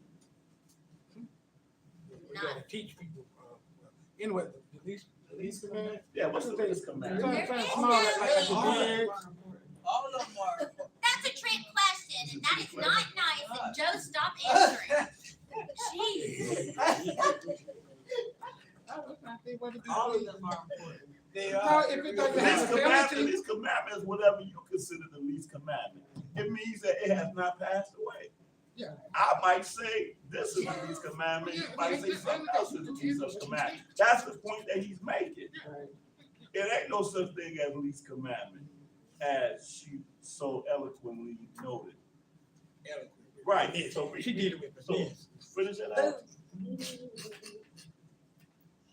Wait a minute. Whosoever therefore shall break one of the least of these commandments shall be called. Wait a minute, let me start that over here. Whosoever therefore shall break one of these least commandments and shall teach men so, he shall be called the least in the kingdom of heaven. And you don't want to be least in the kingdom of heaven, because it's not a good thing. I'm just gonna throw that out there. Go ahead. But whoso, Being that said, I want to fall within Yeah, that's a good what was question. the question? But he's opening up a can of worms. Go ahead. I didn't hear You anything. said Paul repent. Oh, okay. But whosoever shall do and teach them, the same shall be called great in the kingdom of heaven. Right, the same should be called great in the kingdom of heaven, doing and teaching the least of the commandments. Go ahead. For I say unto you, that except your righteousness, which is what you said earlier, shall exceed the righteousness of the scribes and Pharisees, ye shall in no case enter into the kingdom of heaven. Wow, that's Yeshua, the one that we follow. That's what he said. That's almost like putting that camel through the eye of a needle. That's right. Yeah, that's a good one too. It's easier for a camel to go through the eye of a needle than for a rich man to make it into the kingdom of heaven. Boy, Yeshua said a lot of deep stuff, man. Christians need to really pay attention to this thing. They make it seem so easy, so simple, but it's not, y'all. Just a couple more places. Bear with me one moment.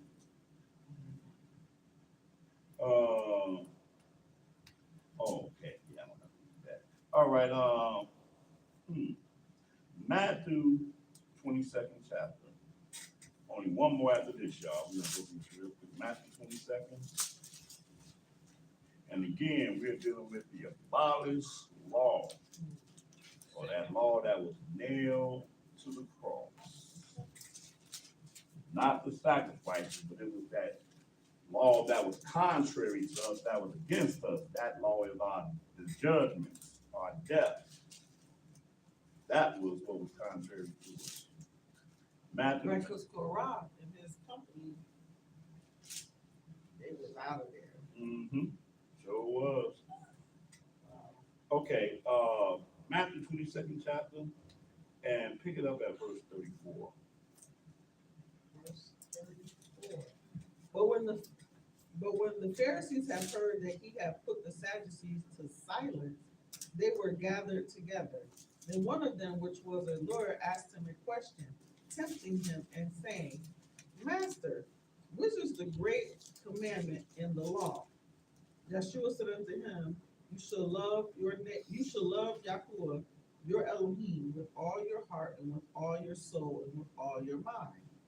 And this is the first and great commandment. Right. You think that that's what that person expected him to say? No. No. I like that.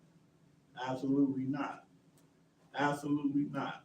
See, he was a little bit quicker that time than he was to be able to stoop down to the ground. Could they ask him a question tempting him? So we already know, oh, this is a trick question you're trying to bring. What's the greatest law? Greatest law. You know, you got to look into the 10 Commandments, try to pull out one from there. He summed it all up. They weren't thinking of Shema, because that's what this is. Right? Okay, that's right. Love Yah thy Elohim with all thy heart, and with all thy soul, and with all thy mind. There it is. There it is. Go ahead. This is the first and great commandment, verse 39.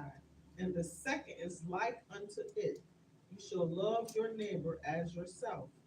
On these two commandments hang all the law and the prophets. So, how about that? So, this is why Christians say there's only two commandments. Y'all heard that before? Right? These only two commandments right here. Only two commandments. Because why? Because they don't understand. What do they do? Somebody help me out. What do they not understand about this? That the first one is all the laws basically combined, because if you keep the laws, like what was said earlier in Matthew, if you love me, you will keep my commandments. Mm-hmm. So, yeah, if you love me, you won't do this. You won't love me, you'll do that. Right. All down the commandments. You won't do those things. If you love your brother, you won't covet his wife.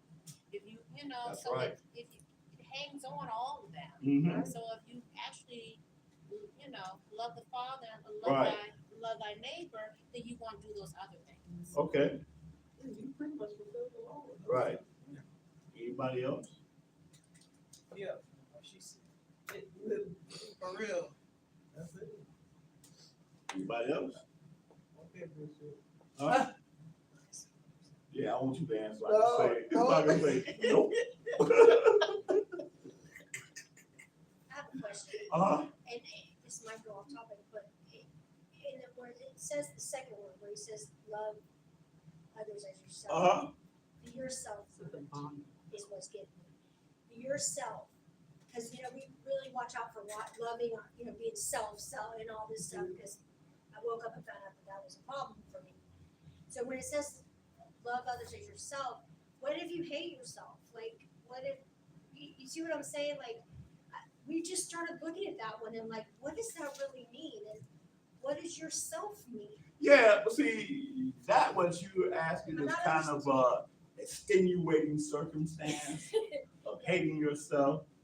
He's speaking from a general dynamic that, I love this brother right here, so I know I'm not gonna deal with his wife in any way that is disrespectful, because I don't want nobody to deal with my wife that way, that's disrespectful. So that's what I have. I don't want to carjack his brother. I do want to carjack him. But I don't want to. Ben, my bad. That's for Ben. Okay. No, I'm just saying. No, I don't want nobody to mess with my 2004 Chevy Trailblazer. That's transmission is out right now. So I need to be respectful of his 2023. So the things that you're doing for like that you don't want it. Exactly. Yeah. It's just simple as that, Especially okay? just loving yourself. Right. It's essentially treat others the way you want to be treated. Right. If you want to cut it short. Right. That's Yeah. Right. Right. Well, I But- just found that That made people more that sense don't, there. that are struggling with, I've seen this a lot with people that sabotage themselves or like they struggle with themselves a lot. Uh-huh. That, and people that have anger issues, they tend to, it's really they're angry at themselves a lot of times. Right, So I'm that's wondering right. if that's why it's difficult for them to treat people a certain, why this one's hard sometimes for some people Yeah, that struggle with. Yeah. That's why I say he's answering from a general dynamic. From a general. Yeah. But one of the most important things that I thought y'all could have said was easier was the fact that Christians don't understand that this is the law that he's given them. And I mean verbatim, which we're gonna read that. That's what we're closing out in. Deuteronomy chapter 6, That's one of right. my favorite chapters. Right. Oh yeah, because it does say which is the greatest commandment in the law. Right. Right. And that's what they miss. And I They wonder think what the that he's Christians making think when something they up. read this. Right. And that's the point. They don't read it. So they thought that he was making it up and out of his own mind, which is why they're able to simplify it. Oh, yeah. Oh, love him with all your heart. So all Christians gonna claim that they do that. I love him with all of my heart and body and soul. But the heart is deceitful. See, that's even too deep. All deep. No. They don't like that scripture. All right, so where we at? Deuteronomy 6 chapter. Oh, yeah. Start just at the first verse. Now these are the commandments, the statutes, and the judgments which Yahuwah your Elohim commanded to teach you, that you might do them in the land where you go to possess it. Yeah, Deuteronomy 6, verse 2. Now my verse 2. That you might fear Yahuwah your Elohim to keep all his statutes and his commandments, which I command you, you and your sons and your sons' sons, all the days of your life, and that your days may be prolonged. Hear therefore, O Yashrael, and observe to do it, that it may be well with you, and that you may increase mightily, as Yahuwah Elohim of your fathers has promised you in the land that flows with milk and honey. Hear, O Yashrael, Yahuwah our Elohim is one, Yahuwah. And you shall love Yahuwah your Elohim with all your heart, and with all your life, and with all your might. And these words which I command you this day shall be in your heart. And you shall teach them diligently unto your children, and shall talk of them when you sit in your house, and when you walk by the way, and when you lie down, and when you rise up. And you shall bind them for a sign upon your hand, and they shall be as frontlets between your eyes. And you shall write them upon the post of your house and on your gates. Okay, you can stop right there. You can stop right there. But that's the whole point, though. They don't understand that what he was saying was the law. It was not something that they say, these are Jesus' commandments. You don't have to keep the Father's commandments, because we have to just keep these two. That's idolatry, but that's another lesson. That's so backwards too. It's like Hey, you're right. my daddy tells me this is how I do it, right? I'm gonna tell you to do the same thing. My pops do it. So it's like it's something that I've been doing all my life. How can it be something that I put out there? Right. When it was already Right. there in the first place? Right. But that's the thing, when you read with it, and that's why, you have to read with understanding. And if you don't have no understanding, you have to be taught that. So again, the common Christian don't want to Deuteronomy and read anything there because it's been done away with. So everything is in the New Testament. That's how they define it. New does what? New replace the old. It's a mindset.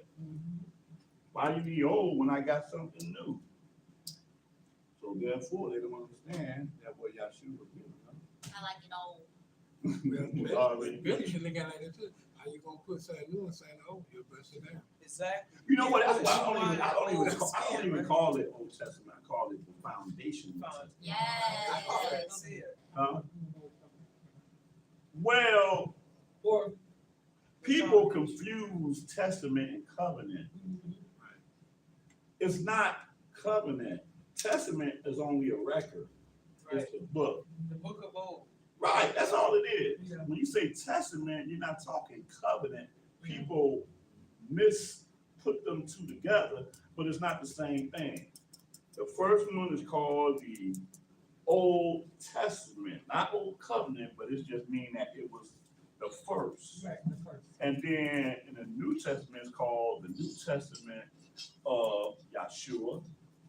Well, most people just sum it all up from Genesis to Malachi as the Torah, really, because it's a part of the prophet. Well, that's why I just say the foundational testament. Yeah, so technically, like three. They call it Torah, though. Yeah, Even though you it's can not say, Torah, you can say, it's five. right, you say the first, that would be the first, and then the second would be the apocryphal section, and then the third actually would be the New Testament. Right. So it's like the third. Well, actually, Law, Torah, then there's Tanakh, prophets, Right. and then there's Apocrypha, Yeah. writing. Yeah, they Oh, okay, so break them down, breaking down. minor. Right. Right. Minor, book, and major, yeah. But that's why the word foundation. I is do like key, though. foundation. Right. That's right, it's key. Because without the foundation, you can forget about anything else after the foundation, because you don't have no foundation to understand it the way that it needs to be understood. And plus the foundation also, It's a firm foundation. Yeah. Firm foundation. Yeah. yeah, but I would say the foundation also lets you know what's going to be happening in towards that second half, like, the second half of the game, what's going on. We still need to know that first, because this is, like, Right. my shot say, this wrote of me. You was already alert of me and everything. Mm-hmm. All right, anybody got anything else? If not, this is the lesson on the abolished law. I hope somebody got something out of it. Something. If nothing else, what are y'all saying? So good. Sorry. All right, if nothing else, we're gonna stand up, face your Jerusalem, No questions? close out. So, Let me see if there's any questions. All right.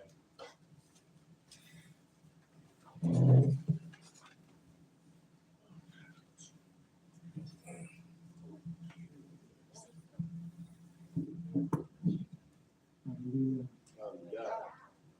Our Father who is in the heavens, set apart is your name. Allow your kingdom to come, your will be done on earth as it is in the heavens. Abba, we ask that you give us this day our daily bread and forgive us of our sins, as we forgive those who sin against us. Lead us not into trial, but deliver us from the wicked one. For yours is the kingdom, the power, and the glory forever. Abba, thank you for this lesson.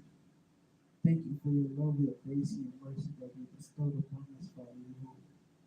We ask that you just cleanse us of all iniquity and wash us of all unrighteousness, and forgive us the sins of our forefathers, that we may not walk after their wickedness or their iniquity, but hunger and thirst after righteousness, Father, and be subjected to obedience unto you, Father, no one else. We thank you, Father. We give you all the honor, all the glory. Yeshua HaMashiach. Name we pray. Hallelujah. Hallelujah.